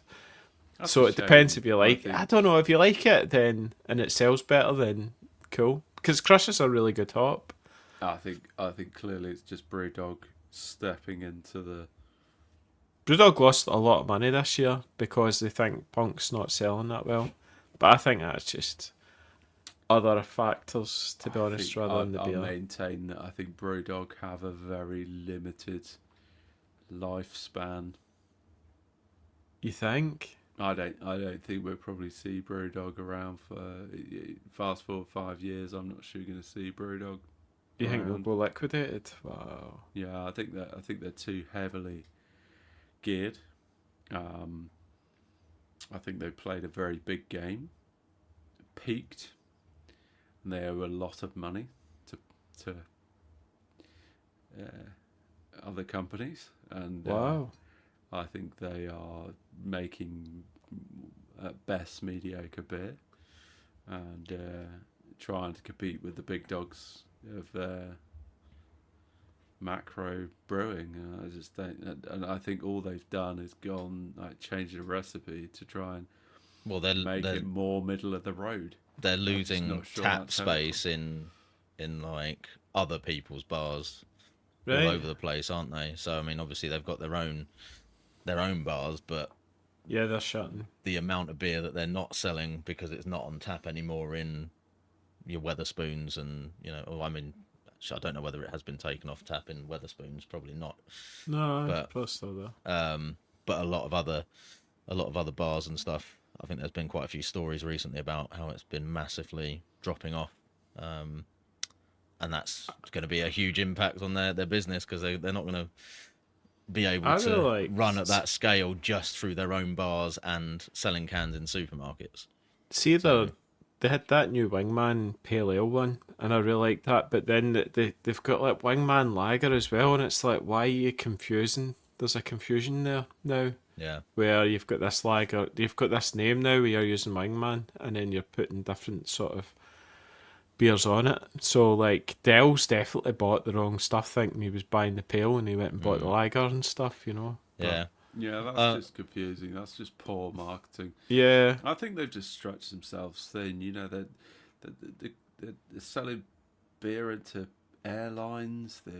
They've got breweries in 14 different countries in the world. They've just scaled so fast that I think they've just imploded. Mhm. I just it was I probably might be wrong. I do hope I am wrong, because actually I think when you look at some of their, aside from their like core beers, which they sell obviously everywhere, they actually make some fucking excellent smaller batch stuff. yeah. You go and drink some of their real small batch MPs and stuff like that. They're really good. But I think unfortunately the hubris of their ex CEO Yeah. has led them into a pathway of doom. Was no it matter James? how good James or bad what? their beer is. Yeah, it is. James. Yeah. Who's an interesting guy if you follow him on LinkedIn, but it just is. There's stories coming out that obviously just is not good. So No, I he's don't just know. an egotistical twat. Yeah, That's his problem. but that's maybe what you need to open up a brewery and like drive it to be what he did, sort of thing. I mean, there's what- probably what- a bit of what he that. But achieved- yeah, like no, credit to him. What he achieved in terms of scaling, Yeah. incredible. But from a sustainability perspective, that's where he Yeah. fell off. Like he was great at growing a business, in terms of then sustaining that business. That's why he's stepped aside. And now there's a bunch of people I scrambling feel around like there's people wanting us trying to to move on from this figure it conversation. out. Yeah. This is a Christmas party Yeah. pod. Yeah. Fuck them off. Yeah, you're right. Let's not talk about. I won't go and get my Brewdog Christmas IPA out of the fridge then. It seems like that's not really hitting the Where's vibe. my The calendar. Brewdog t-shirt? I'm gonna put it on. Yeah. No, there were some beers that were gifted to me that were supposed to be given to me last Christmas. I only got them about 3 months ago, so they're like nicely out of date as well now. Oh, lovely. Yeah, really Aged. appreciated that. Anyway, we were talking about Crush, weren't we, before I started getting. Yes, I mean, Yeah, are there Crush, any other? We went down. Well, a Alora. fucking So I was like, if you Brewdog boys, rabbit hole there, didn't we? have you But boys used the Alora yet? Yeah, I've used it a Yes, lot. yeah. I It was freaking it's great. Really like hop. it. Very Yeah. good. Very good. Yeah, really nice. I need to get more of it, but yeah. I think actually one of the lesson takeaways for me is like sort of I think we get very sucked into Yakima Chief yes. hops or Yakima Valley or whatever. Oh, whereas And what's you've got available hop through style. Bath Hass, Yeah. Yeah. which isn't exclusively Yakima Chief, but it seems like they're quite focused on them and a few other Tightly knit. hop suppliers, but they certainly don't seem to have most, if not any, of the Hopsteiner stuff. So yeah, Yeah. guess what you're getting at, Owen, is that there's a wider range of hops out there maybe than And we Hopsteiner, realise. you can go direct, didn't you? Yes. There is, yeah, and obviously having Guy Perry on from Hopsteiner sort of earlier in the year was a real eye opener. A super knowledgeable guy, but I don't think I don't think Hopsteiner have such a like foothold in the concept of hops for homebrewers. And there are amazing hops like Bravo and Apollo and maybe that's probably more like a US versus UK thing. Maybe the US guys are a bit more familiar with their hops than what we are. It's interesting. I think there's some we great talked hops to it there. about with Guy on the thing that there was a few of their hops that seemed to be quite prominent in some of the really like benchmark early kind of craft beers. So you're like Bravos and Calypso and things like that. I think were in like Beavertown's. What was their beer that was the pale ale that was pretty- Gamma. not Gamma Ray. In good, the yeah. original version, that when it was really good, there was a lot of Hopsteiner varieties in there. There was definitely some Bravo and Calypso and stuff. Have they like changed it? Do you think? That. Well, Oh, they know. I imagine they must have. Right. Okay. Yeah. I mean, it's Maybe. It's a kind of that beer's like a sticky orange sort of like it used to be amazing. know. It used to be one of my favourite beers. yeah. You know, Mine's was the lupulin juice, or what was it? Lupulin one, the Yeah. 6% was my favourite out of the three. but of the obviously core. they just sold out to Yeah. Heineken, didn't they? And yeah, Master. the inevitable, sort of. A lot of the guys were Yeah, drinking decline neck in oil quality. last night, and Axel was like, "Nah, nah, I'll have my Moretti." Neck oils are like. It's just The thing is, that it's like neck oil. The company that it normally keeps on a bar makes it seem a lot better than it actually Yeah. actually is. Do Agreed. you know what I mean? Agreed. When your alternative is like 100%. Carling and Yeah. It's yeah, tall, it's tall, like it's John dwarf, isn't it? Smith's Yeah. or whatever, then you go, wow, they've got neck oil, thank God. thank I'm God, saved. yeah. At least there's one craft option, but that's what they want, and Yeah. it's just like, No, that's it, and I think that's quite a good way to position yourself probably in that Yeah. sort of market. But for some reason, that seems to be working really well for them because neck oil seems to be the thing that you do see in a lot There of you go. bars nowadays, rather than the Brewdog beers, which are they're bidding they're all off. went shit. So, like yeah. all the commercial, it's weird what caused them to go all shit. It's like it's just profit, innit? It's just lack Yeah. of hops, probably, and I think there's a very clear point at which a brewery goes wrong which is where there's a shift from just making beer as good as it can be to profits matter. That's the shift. That's the cultural shift that happens. Is we care about the beer to we care about the money.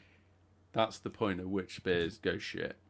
I wonder if there's a tank size change as well, because like they'll just go for bigger and bigger tanks to put these things in, and I wonder if there's a pressure issue with these things. And it's like there's the Yorkshire squares. Why did they, instead of just making bigger tanks, it just had as more Yorkshire squares? There's got to be a stuff set where size because that's how the yeast works best. yeah, there's got to be stuff Scaling. where they're moving the recipe up and they're going, oh, we'll reduce that amount. Now we can drop the amount. You know, oh, we're getting better utilization theoretically on paper here, so we can, you know, push the hopping rate down a little bit more and a little bit more. And I think it's that. I think it's just incremental, kind of like, oh, we'll just chop a little bit off here.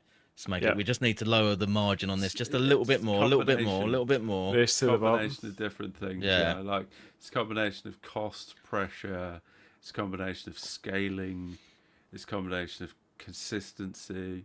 So if you're scaling super fast and you're trying to achieve a consistent product at a lower cost, all of that's like really hard to do whilst maintaining a good culture. Yeah. And to maintain quality. And there's going to be a point where you get to a certain size where you're going to have finance bods come into the equation and and start going, we can't do it at this price point anymore. Oh, for sure. You know, we're putting this into supermarkets. It's got to be at this price point. It's like, there's a you've now got to do it at this cost, which means that amount of hops is not going to work anymore. Yeah. So There's a super interesting guy called Rory Sutherland. Some of the people listening might have come across him. He's a marketing guy, and if you haven't seen him, go check him out on YouTube, right? And he's a marketing thinker, and he was talking about the Five Guys concept, right, where you go if you've ever been to Five Guys and you buy yourself some fries, and they have a pot of fries, and they fill it up, and then they like chuck a load more fries in the bag.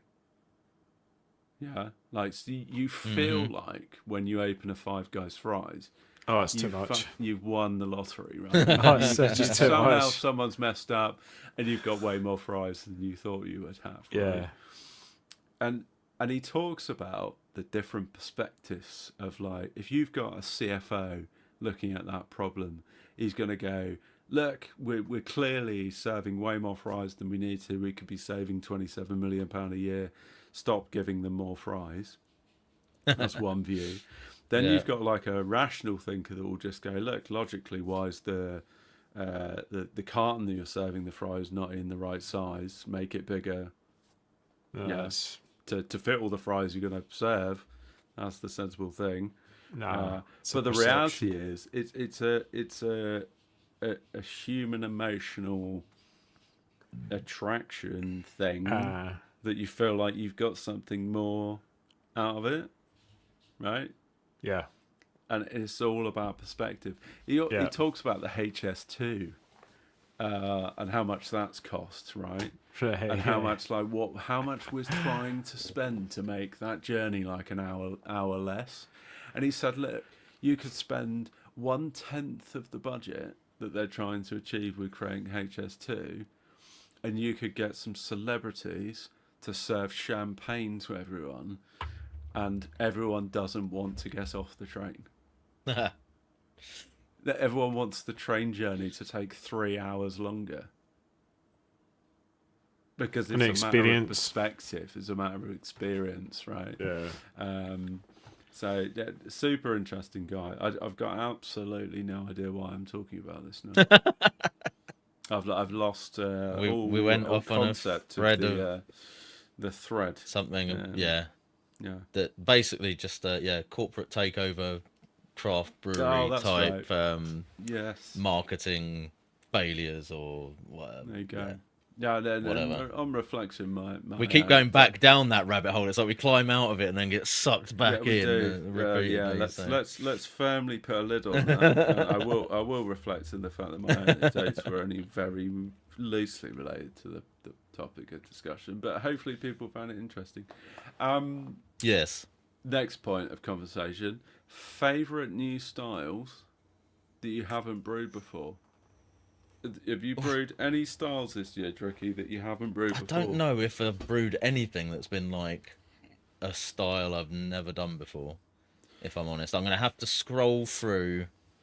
Other than decoction, I guess, this year. Yeah, but process-wise, using decoction, obviously, that was definitely new to me this year. But in terms of a new style of beer, I don't think there is anything that I've done really that was... Oh, I've got one. No, I've not got anything. I've got one. I made a barley wine. Oh, wow. Cool. Good shout. Yeah. Nice one. Never made a barley wine. I've not. I am currently aging it on some oak. Nice. Some bourbon soaked oak. Oof.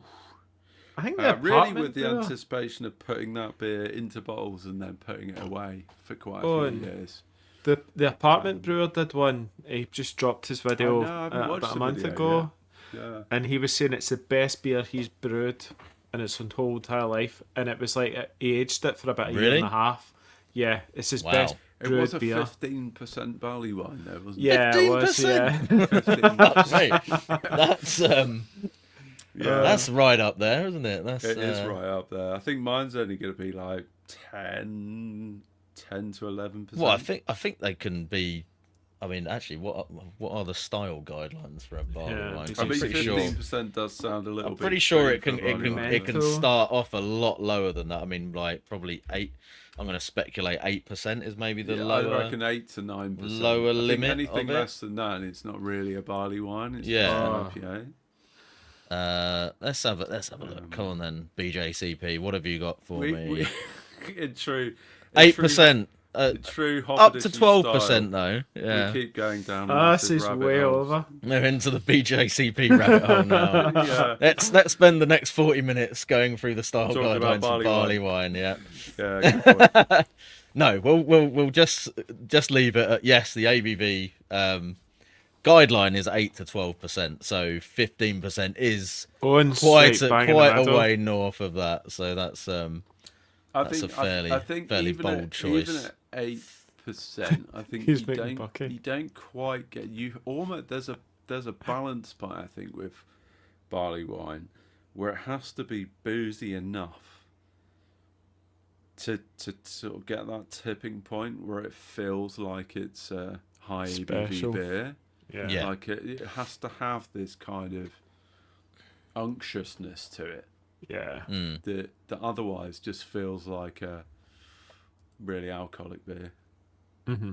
You know, it just, I know it just what you tastes mean. like a double IPA. So did you say you brewed it?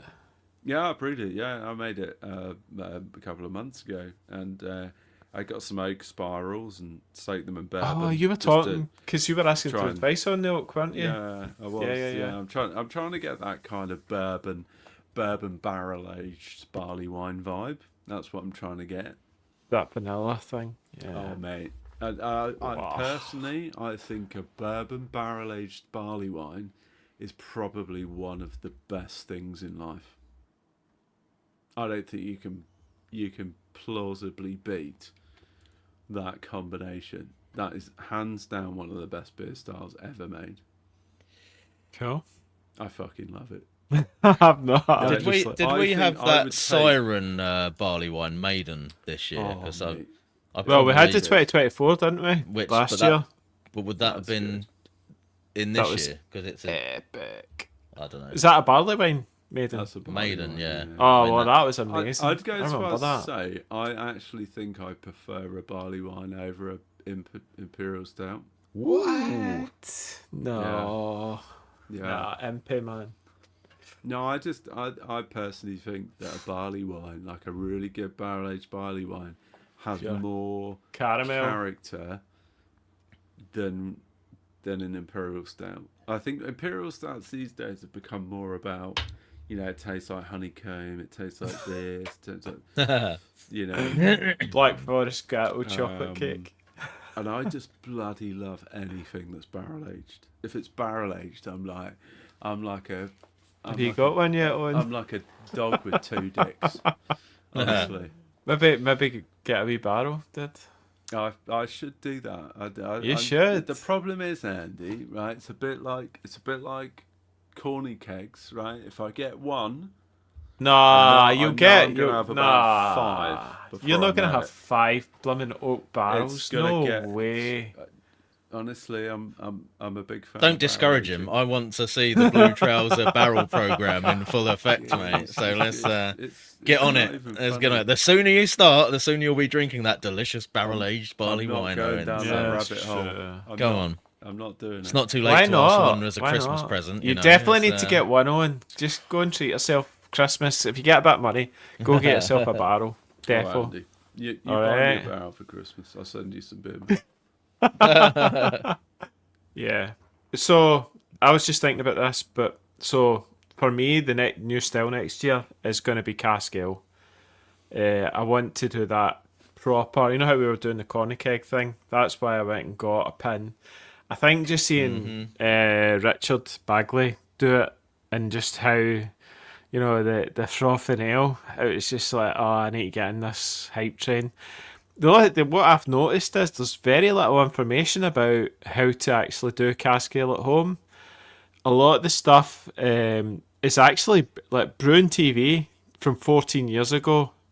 I don't know if you guys ever watched that stuff. It kind of was probably the first sort of YouTube-ish sort of stuff that was coming out on brewing. It was like it is. I think it's Chip Walton. Was one of the guys that was doing it, and there's a whole lot. There was 3 guys or something that used to do it, and so I've been watching their videos. It's actually quite entertaining, but just even learning. I'm learning from the Americans and how to do cask ale, so maybe I need to have a chat, or maybe we need to get Richard. Ridiculous. We should get Richard back on, right? You do And we not should need talk. to be learning from Americans about yeah. how What do you mean? cask ale. What do you need to learn from them though? Well, it's just like what blooming is it a hard flipping spire? Is it spire or whatever you knock Oh, in? you mean and for then the you get like the doing it soft- properly? You mean with Yeah, the actual pins? and then Oh, your okay. keystones and all this jazz, right? I was going to say because we've all done the beer engine off of a keg sort of version. I'm of it. talking So using you're talking pins. about doing it the Aye, proper like way. on Right, okay. cask. So I don't get that bloody do. You know the old judder. and... Surely there must be UK sources for this information. Well, Bagley's doing I loads of don't believe videos, but it's- he's not covering the process about the cellaring, and I think the Oh, whole well.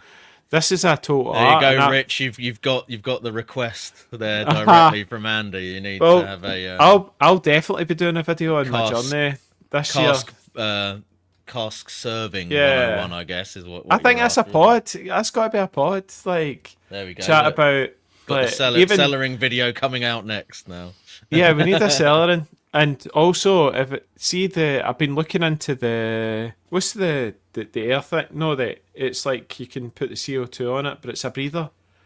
Yeah, whole cask breather breather. Cask breather, right? So Yeah. I've been looking on RLBS about how to do that, and I'm like, it's the bloody hose barbs on it, and mine's is all that freaking, what's that 5/16 or whatever we all use now because Oh, you'd be able to adapt to that. yeah. fairly So I need to work out how I'm going to adapt from my gas board to under this bar, because this bar's got a Yeah. big space under it. So I'll put the cask under there. But I'm like, I just want to be able to. I'm thinking that, like a Boddington's, right? Is Boddington's the right thing? Waitless says you should do a cellaring video. Yes, you should. But that was my idea. Liam's in the mix. But People see, agree Bagsy should do a video on yeah, we need a celery. cellaring video because that I've been researching this now, and there's very, very little information online about There'll be a cellaring. video up by 7 a.m. tomorrow. And what I want to he's on see it. is like if you're Right. doing cask breathers, how the cask breathers set up, like and if it's the wooden like what because everything's conflicting. People are, oh, it should be the hard one, it should be the soft one at this time or whatever. And it's just like, right, what is going on? Surely it's a hard one every time, isn't it? No, because the soft peg lets it vent. So it's almost like you want to take the hard sorry, I didn't to realise crack it's it all about open, pegs.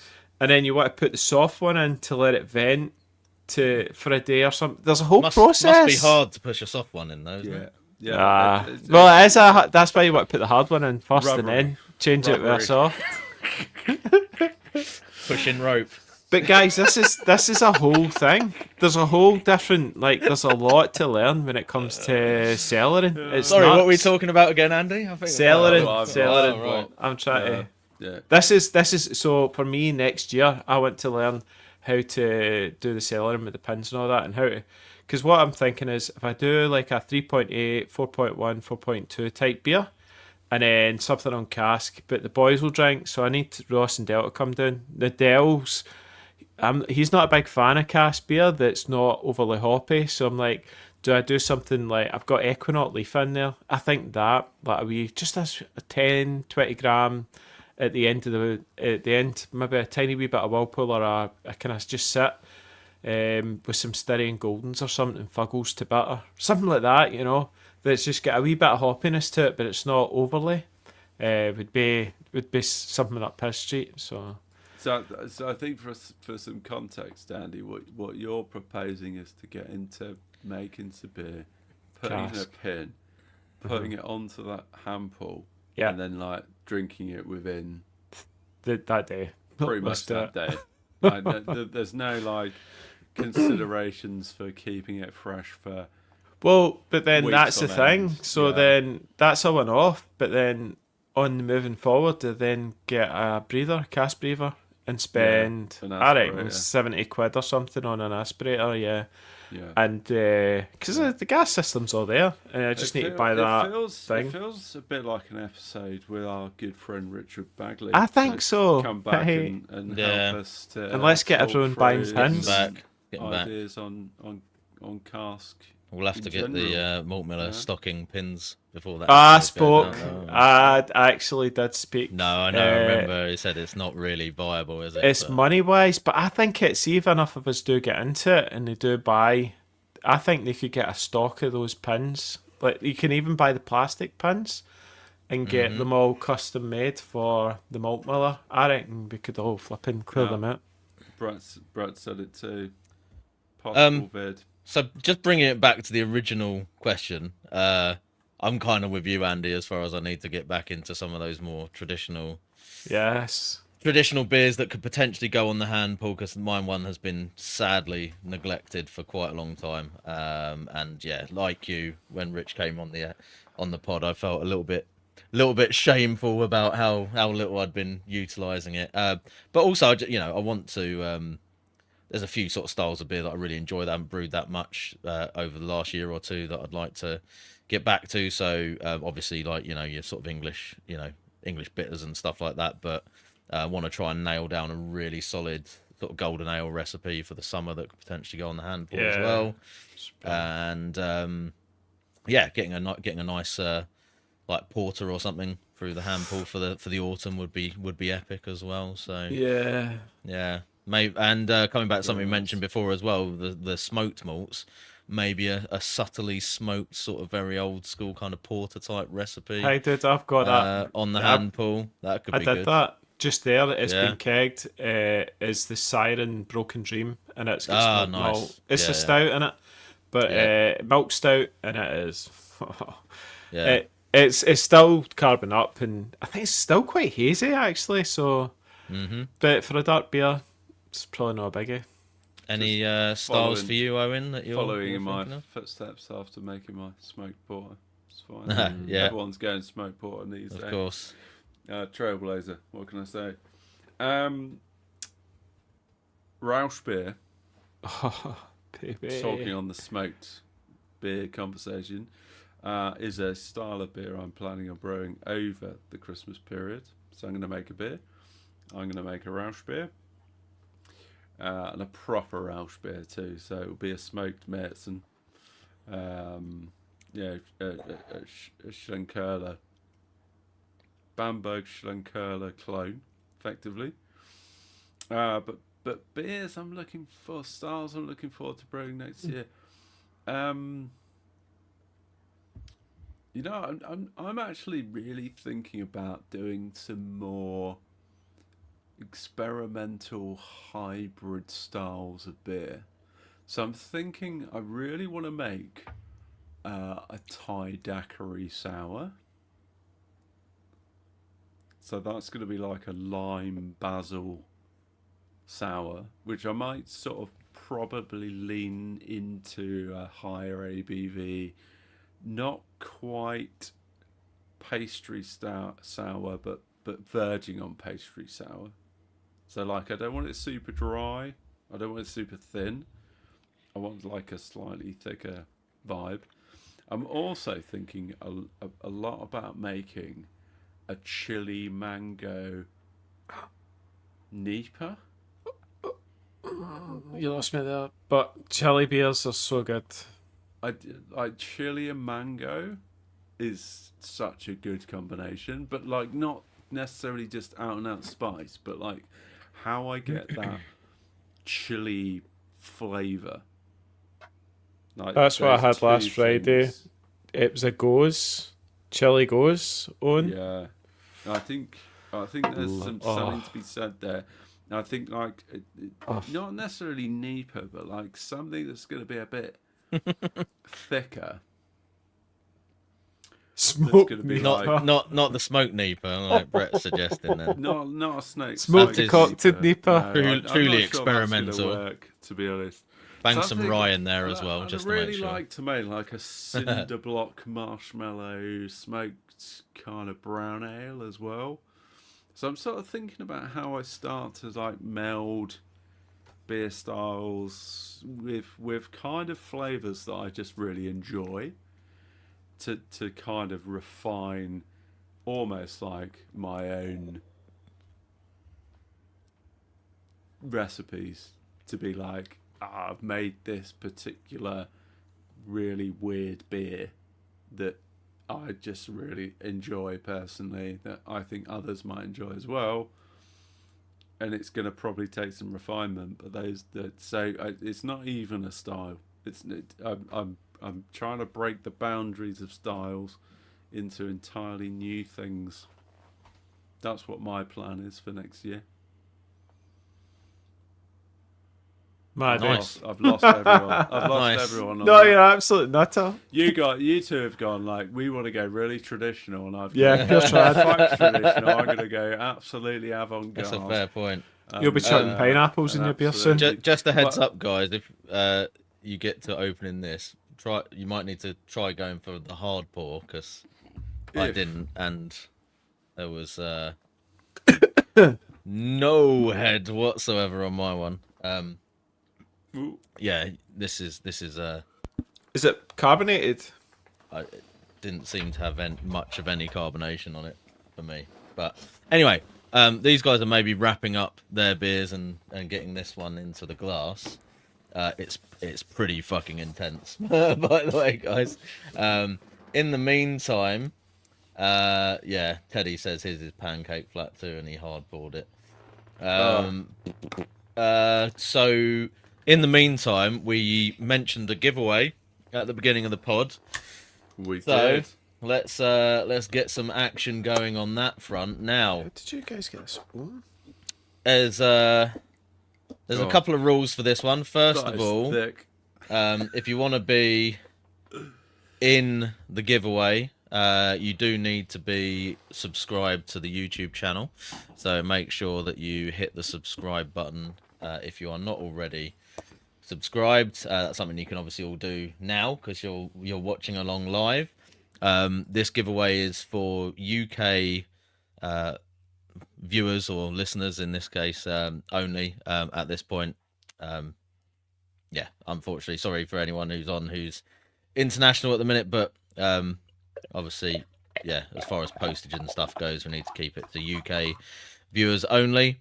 And to be in the giveaway, all you need to now do is post the phrase Santa's got a brand new bag in the chat, and I will start entering names into the wheel of names to randomly select somebody.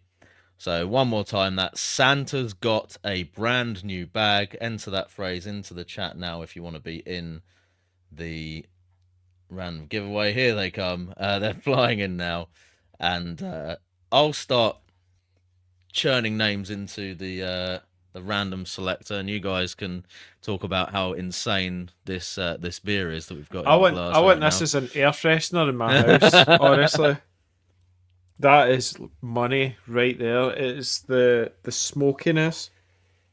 So it's like kind of smoky. There's like a smoky peatiness, isn't there? Definite smokiness on it for me. I'm getting peat. Oh fuck yeah! Do baby. you know what my immediate response to what I thought this tasted like? I haven't tasted it. Pizza. I don't know why. Pizza? Yeah, like a sort of smoky pizza. Weird, but Oh, dude. Yeah. it's got like such immense umami vibes. Bread. It's so thick. There's It's definitely so thick. a It's like soy sauce note it's like on there, isn't there? iodine Yeah. in the glass. Right. It smells super smoky. That's so good. It's got like a real bready vibe. It's but Lefroy in a also, pint. like, Liam is spot on. Fucking hell.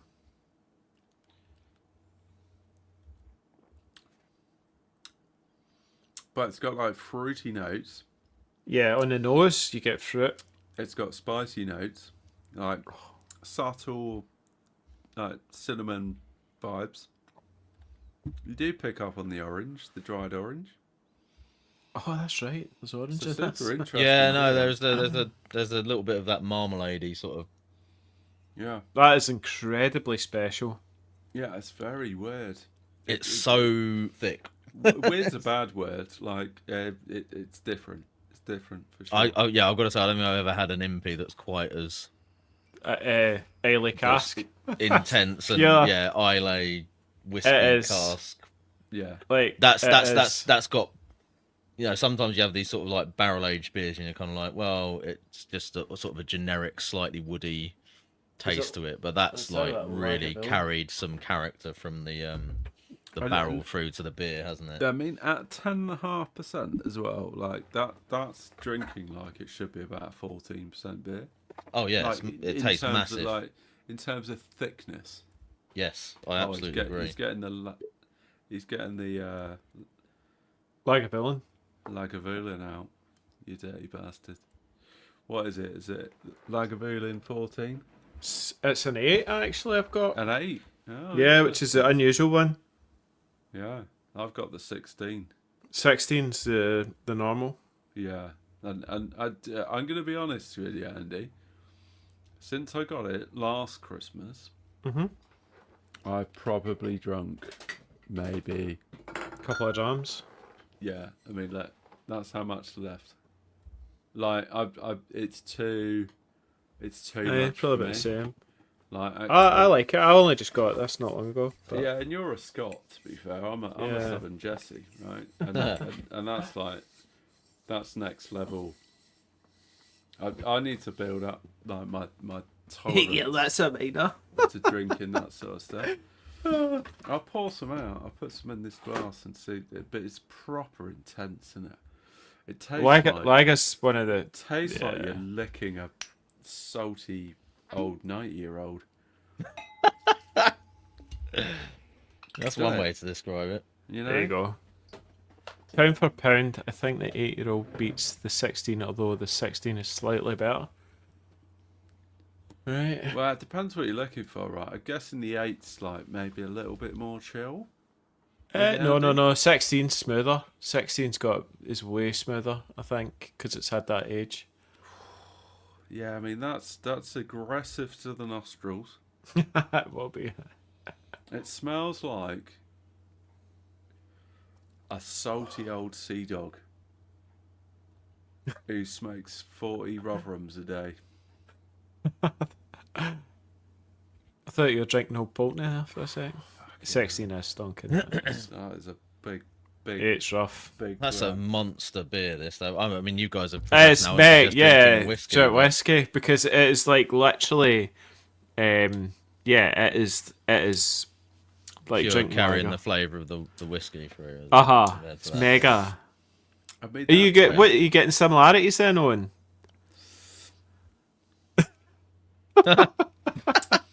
Seems like the whiskey's a bit of a struggle for Owen. I'm not sure if. Yeah, it is a struggle. Like, I just can't. I mean, I like whiskey, I like Scotch, but that's just on a different level. Lagers, yeah, totally. I think you've got to really, Ultimate. you've got to build yourself to that. You know, Well, you just had that beer. You know how you go through your brewing experience, right? And there's a workup to getting used to, like, not used to, but an appreciation of like full mixed firm beers. Yeah. You know how your like palate develops and stuff. It's the same with Scotch, and and I acknowledge the fact that my palate is not yet developed enough to appreciate that Scotch. Right. I can't get on with it. It's too intense. It is insane. You could add a little bit of water. Owen. It's like If you had a teaspoon of water or something, it's like just to open it up. It's like licking a fish and chip shop that's been burnt down. I'd add a bit. See, honestly, see if you're not getting on with that, just add a little bit of water, like a teaspoon of water into it, and you'll be surprised at how much it opens it up. Good advice, Andy. I'll do that later.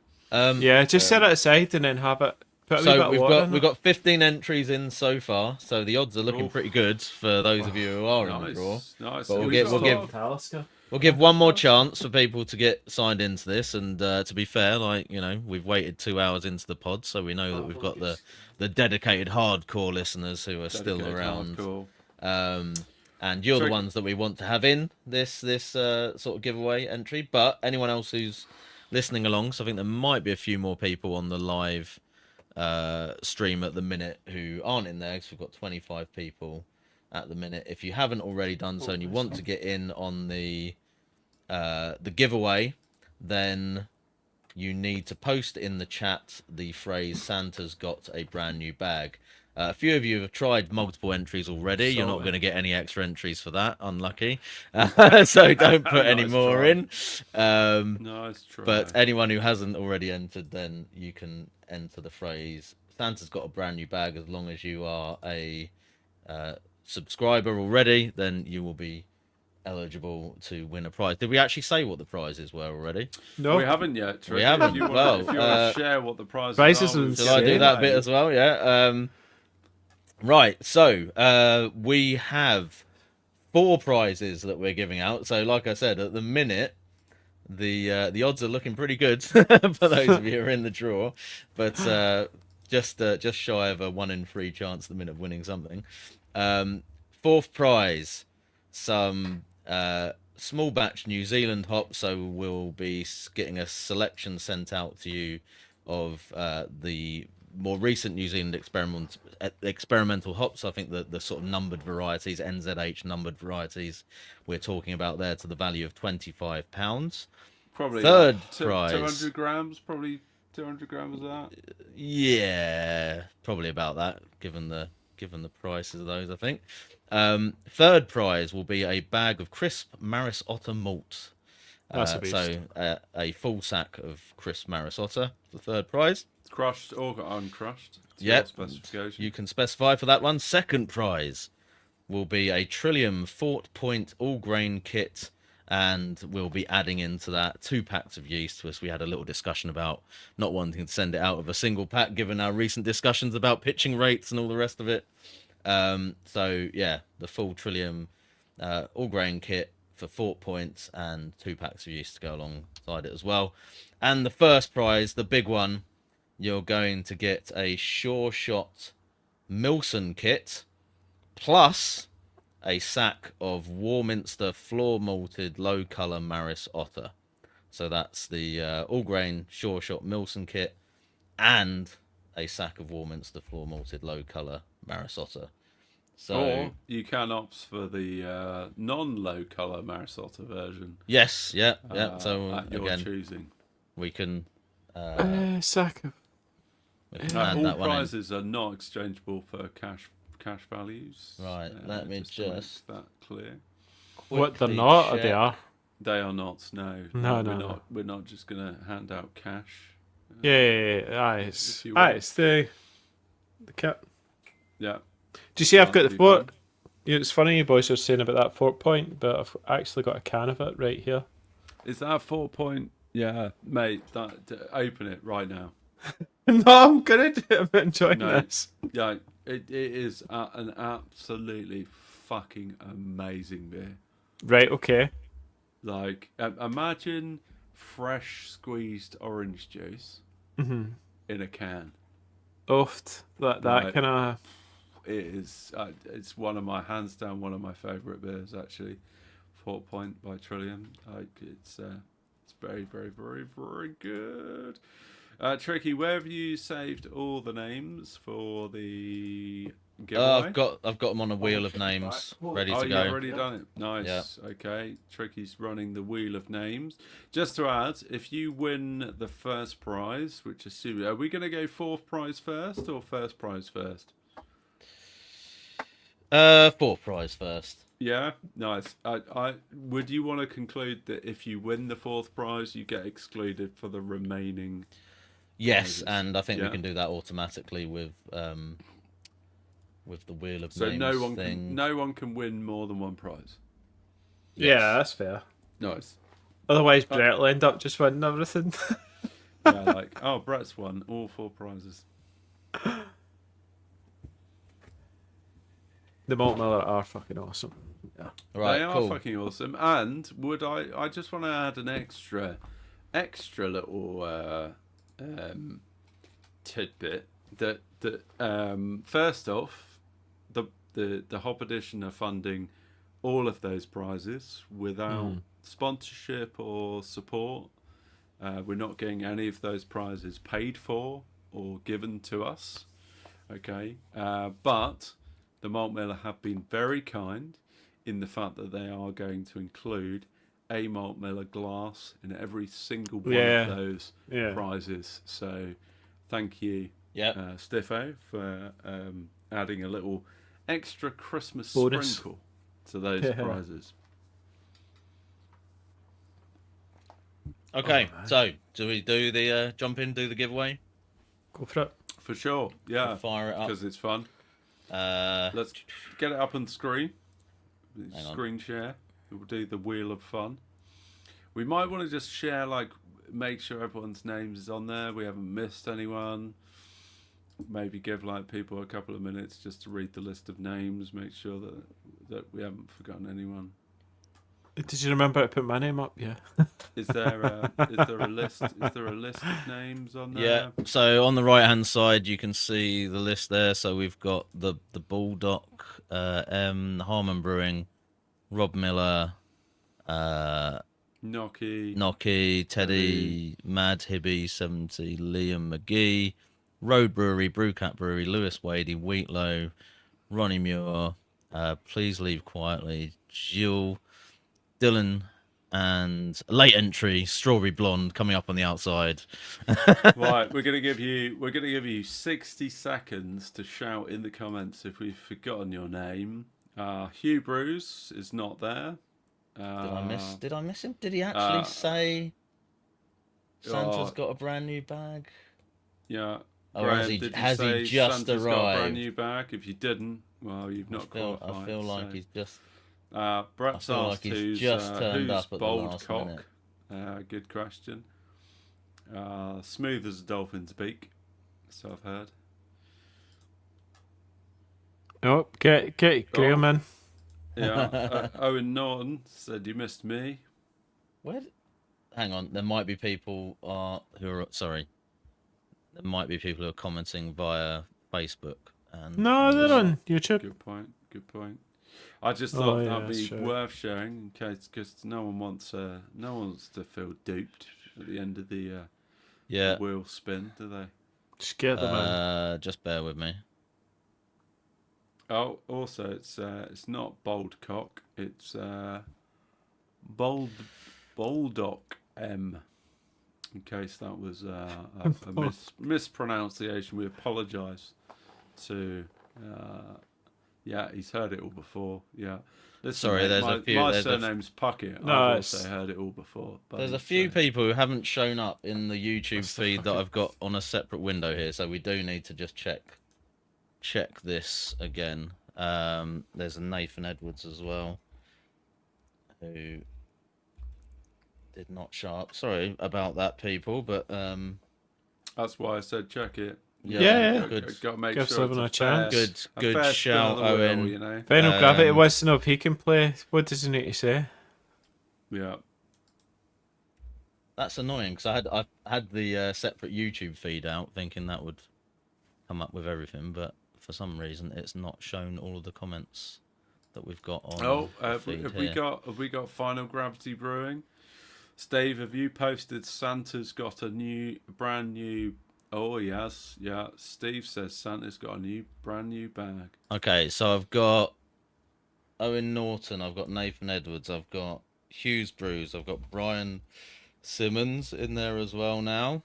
The odds are shortening, guys. Sorry for this. Get Final Um, Gravity. Final Gravity Final as well. Gravity in there as Yeah, well. Chuck Steve Owen. He doesn't deserve anything for Christmas, but we'll let him spin anyway.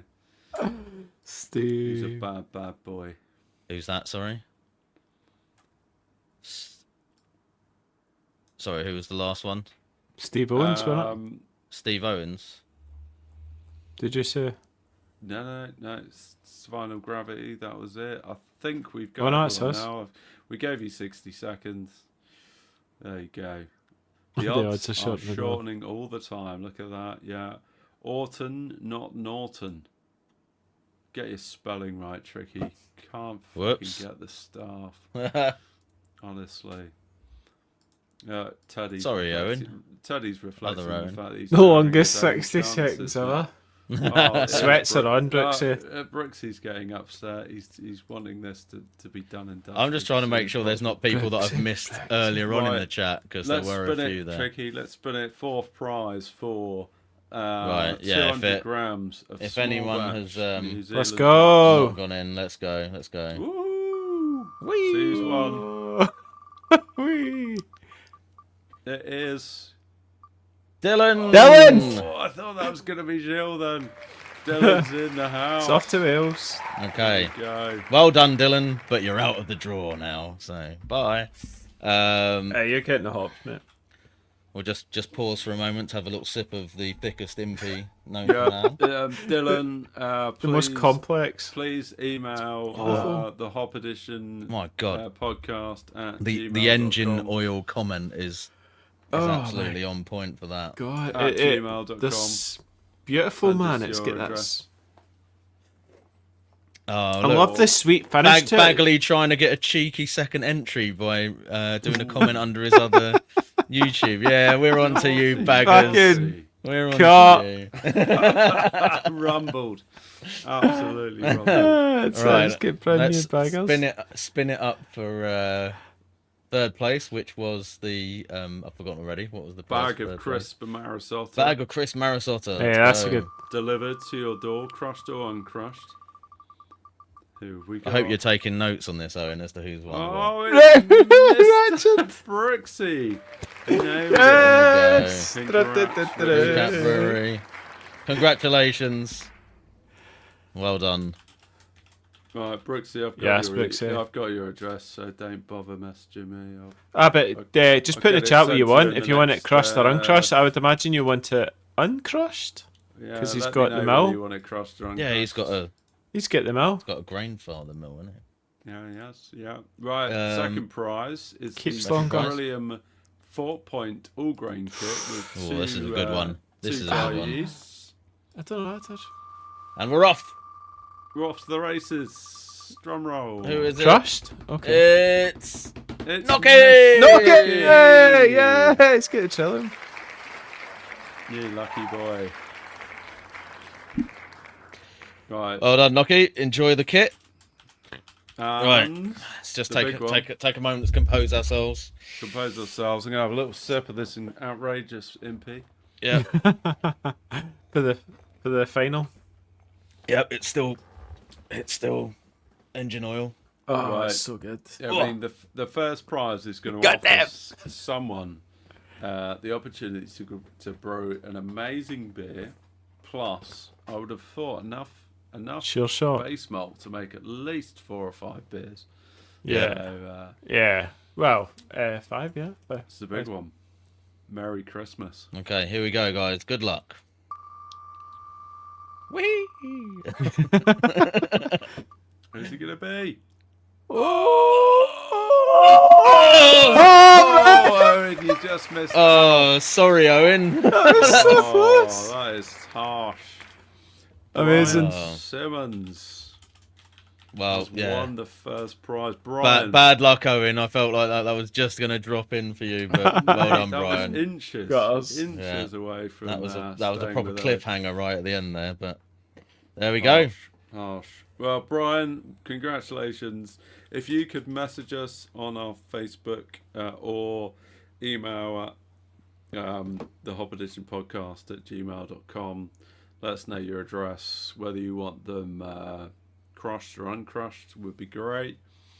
Noki, I've got your address already, so that's fine. I'll get it crushed, assumably, unless you tell me otherwise. Brooksy, let me know whether you want crushed or uncrushed. And Dylan, send me your address, message on Facebook or email at the address I said, and we'll sort that out. I'll aim to get all that ordered tonight, and that should be with you before Christmas.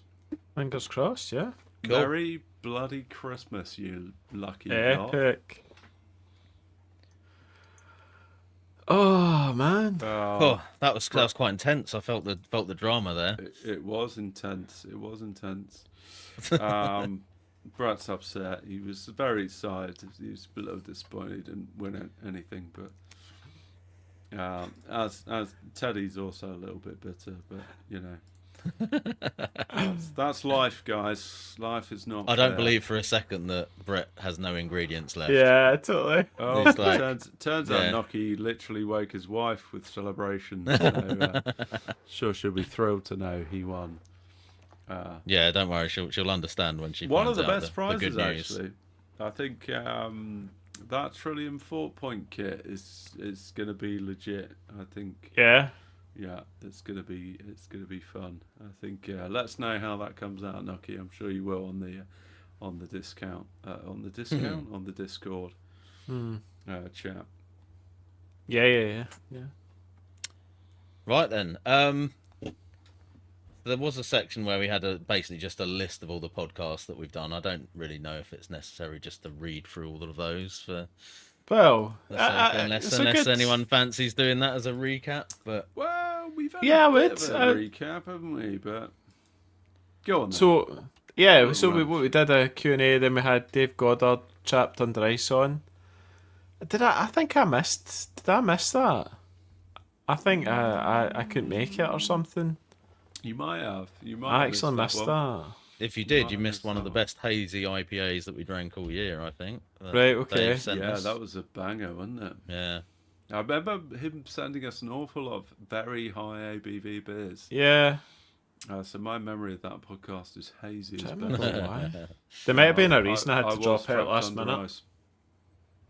And then we had Liam on, Sunbear, Yeah. Danny Innes, we had STF. What? Just- Is this all just- this year? Yeah. This is the Serious? 23 from this year, yeah. Yeah. Fucking hell. We had STF. Then we had Yeah. Ron Muir. Then we did a BJCP Drink Along on Bitters. We did the CF Hop Testers. And that was a big one as well. if you That was remember. huge. See, the We level all of effort brewed went into that. 2 beers. We all brewed Yeah. 2 beers for that. And then so got it all delivered and all that. That was a massive logistic. That was wild. Logistical nightmare. It was mega, but it was a pure eye opener for those new hops. I thought were Brought it all together though, didn't we? In the end, were so, you insane. know. Yeah. We did yeast as a homebrew topic. We had Guy Perry on from Hopsteiner. Stiffo, oh my god, I get so drunk on that episode. It was unreal. Stiffo just sent us all these crazy strong beers, didn't he? Yeah. And then I'd lost a lot of weight and wasn't used to drinking so much. I wasn't there in the flesh. I got the beers to try Oh, afterwards. dude, I think I had fun editing that episode and like plotting the course of Andy's drunkenness. I think it was the a bit. episode. Folks were like saying to me, "Andy, you're drunk," and then in my head, I'm like, "No, I'm totally fine. What are you on about?" And then I watched back the episodes, and it's like, there was about hour and a half in, and it was kind of like proper slurring, full-on Scottish accent coming out. And yeah, it was so awesome. that was fun. Then we said farewell to Chris. Then we had the Bull House episode.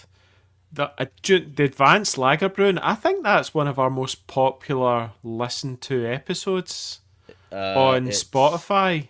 It probably is, to be fair. It was certainly doing very well last time I checked, but anyway, we need to look into a few more similar episodes like that for next year. We'll see.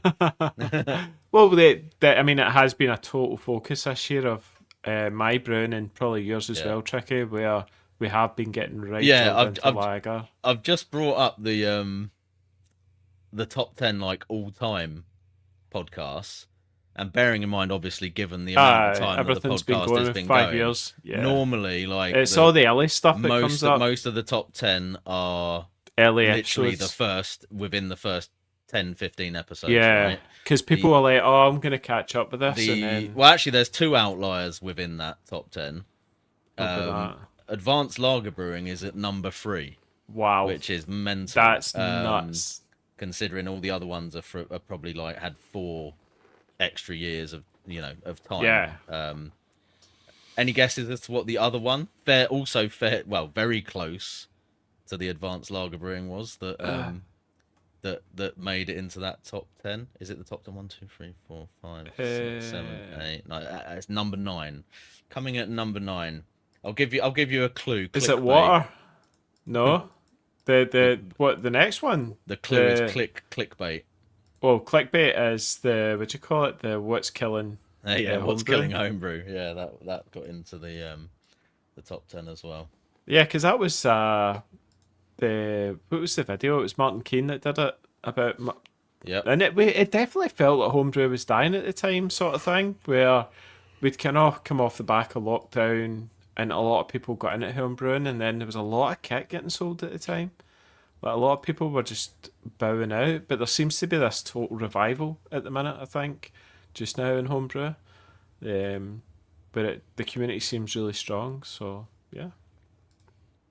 After that, it was the monastic. How do you pronounce that? Monastic ale drink along. That was interesting, wasn't it? That was big beers. Then we had Maverick on, which opened my eyes how good his beers were. Yeah, I missed that. That was a bit of a shame. I missed that one. Oh, you missed the Maverick? Yeah, I did. Yeah. Oh, I did. Oktoberfest, another good one. Oktoberfest is always a good staple just to get some Andex in our bloodstream. Yeah. Some really good. Home Dispense, that was a good episode, I thought. It was quite interesting. We did a Love and Beer download. Did we just do Love and Beer? I thought there was something else on the back of Love and Beer. There was something else, I'm sure. I don't think we just talked about Love and Beer. Maybe. Yeah. Hoppy Lagers, that was a good one. Q&A, as we like to do, our regular Q&A, don't we? Then we had Baggers on, probably one of the most watched live videos all time. And then this. So yeah. It's been a good year, actually. That's mad, actually. Looking back at all those episodes this year is nuts. If that was 2025. Cool. Sound. A lot of good podcasts. Some real good, genuine learning opportunities in there. I think there was a lot of fun as well. We obviously just need to give a nod to Chris's farewell pod. Yeah. as well. Obviously, we saw the kind of sad departure of Chris from the podcast. He's obviously, I've heard from Chris, for anyone that wonders what might Chris have is come of okay. Chris. Yeah, He's doing great. He's enjoying life. He's spending quality time with his family and kids and friends, which is really good to hear. And he wishes us well, which is good. And but obviously I reflected on that earlier, in the fact that obviously that was a huge loss to the podcast. Not so much just in obviously stature and character to the conversation, but also just the sheer volume of things that he did to keep this podcast running. Obviously that took a huge effort just to sort of transition. But I'm, I sit here now reflecting on the fact that we overcame that very quickly and moved on and kept the podcast going. So I kind of think that it's a bit of a road bump, but we're just still serving up quality. Well, I say quality with a inverted commas. Smoke you. Yeah, whether you think it's quality or not, I certainly think it is. But a lot of drinking and a lot of chat and laughs and shit along the way. But hopefully some useful information as you go, and if anything, entertainment. And the community, I think community is. See the Discord community, and the whole community round about it. It's insane. Yeah, I think the Discord's really picked up as well in recent months and seems to be pretty buzzing. So again, it's not just for the sake of trying to sell Patreon membership to people, but like there is genuinely a really good community of people in there where you can have a slightly more how shall we say well, not good banter and stuff as well, but also easier to keep like the thread of conversation and topics sort of going than you might find in your typical sort of Facebook group or whatever it might be, where comments can just sort of disappear off the algorithm or whatever, a few days after you posted them or whatever. So lots of people on there with a lot of experience as well. So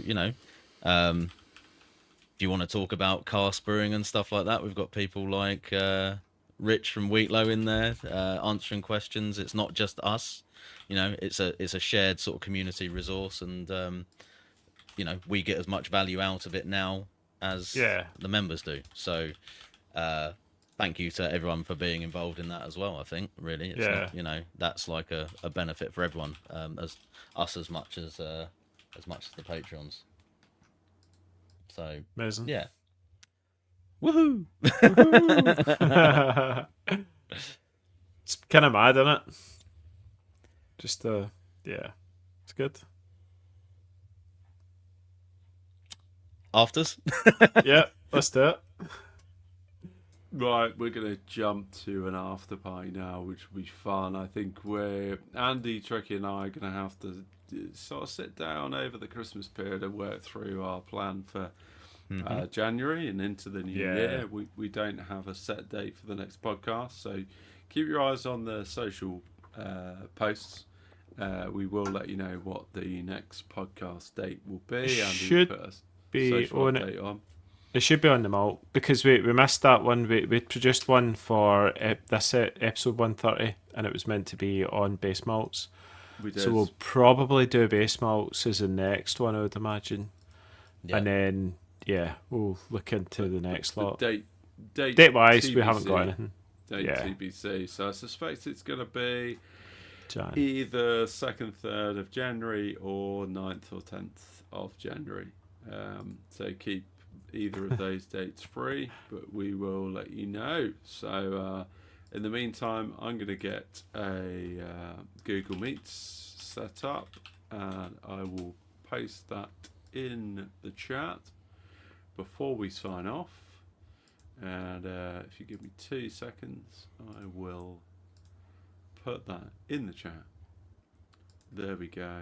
That is done. And I'll see you guys in the afters. Yep. Guys, Jump on that link, guys. episode 131. 130. It's actually 130. 130 because the database 130. We got a little confused on the episode numbers because we missed last week's. But yeah, in the bag, guys. Merry Christmas. Happy New Year. Yeah. Have a great Christmas, everyone. Yeah, enjoy the beers. Enjoy the home guys. brews. Love you. Have a happy You're the holidays. best.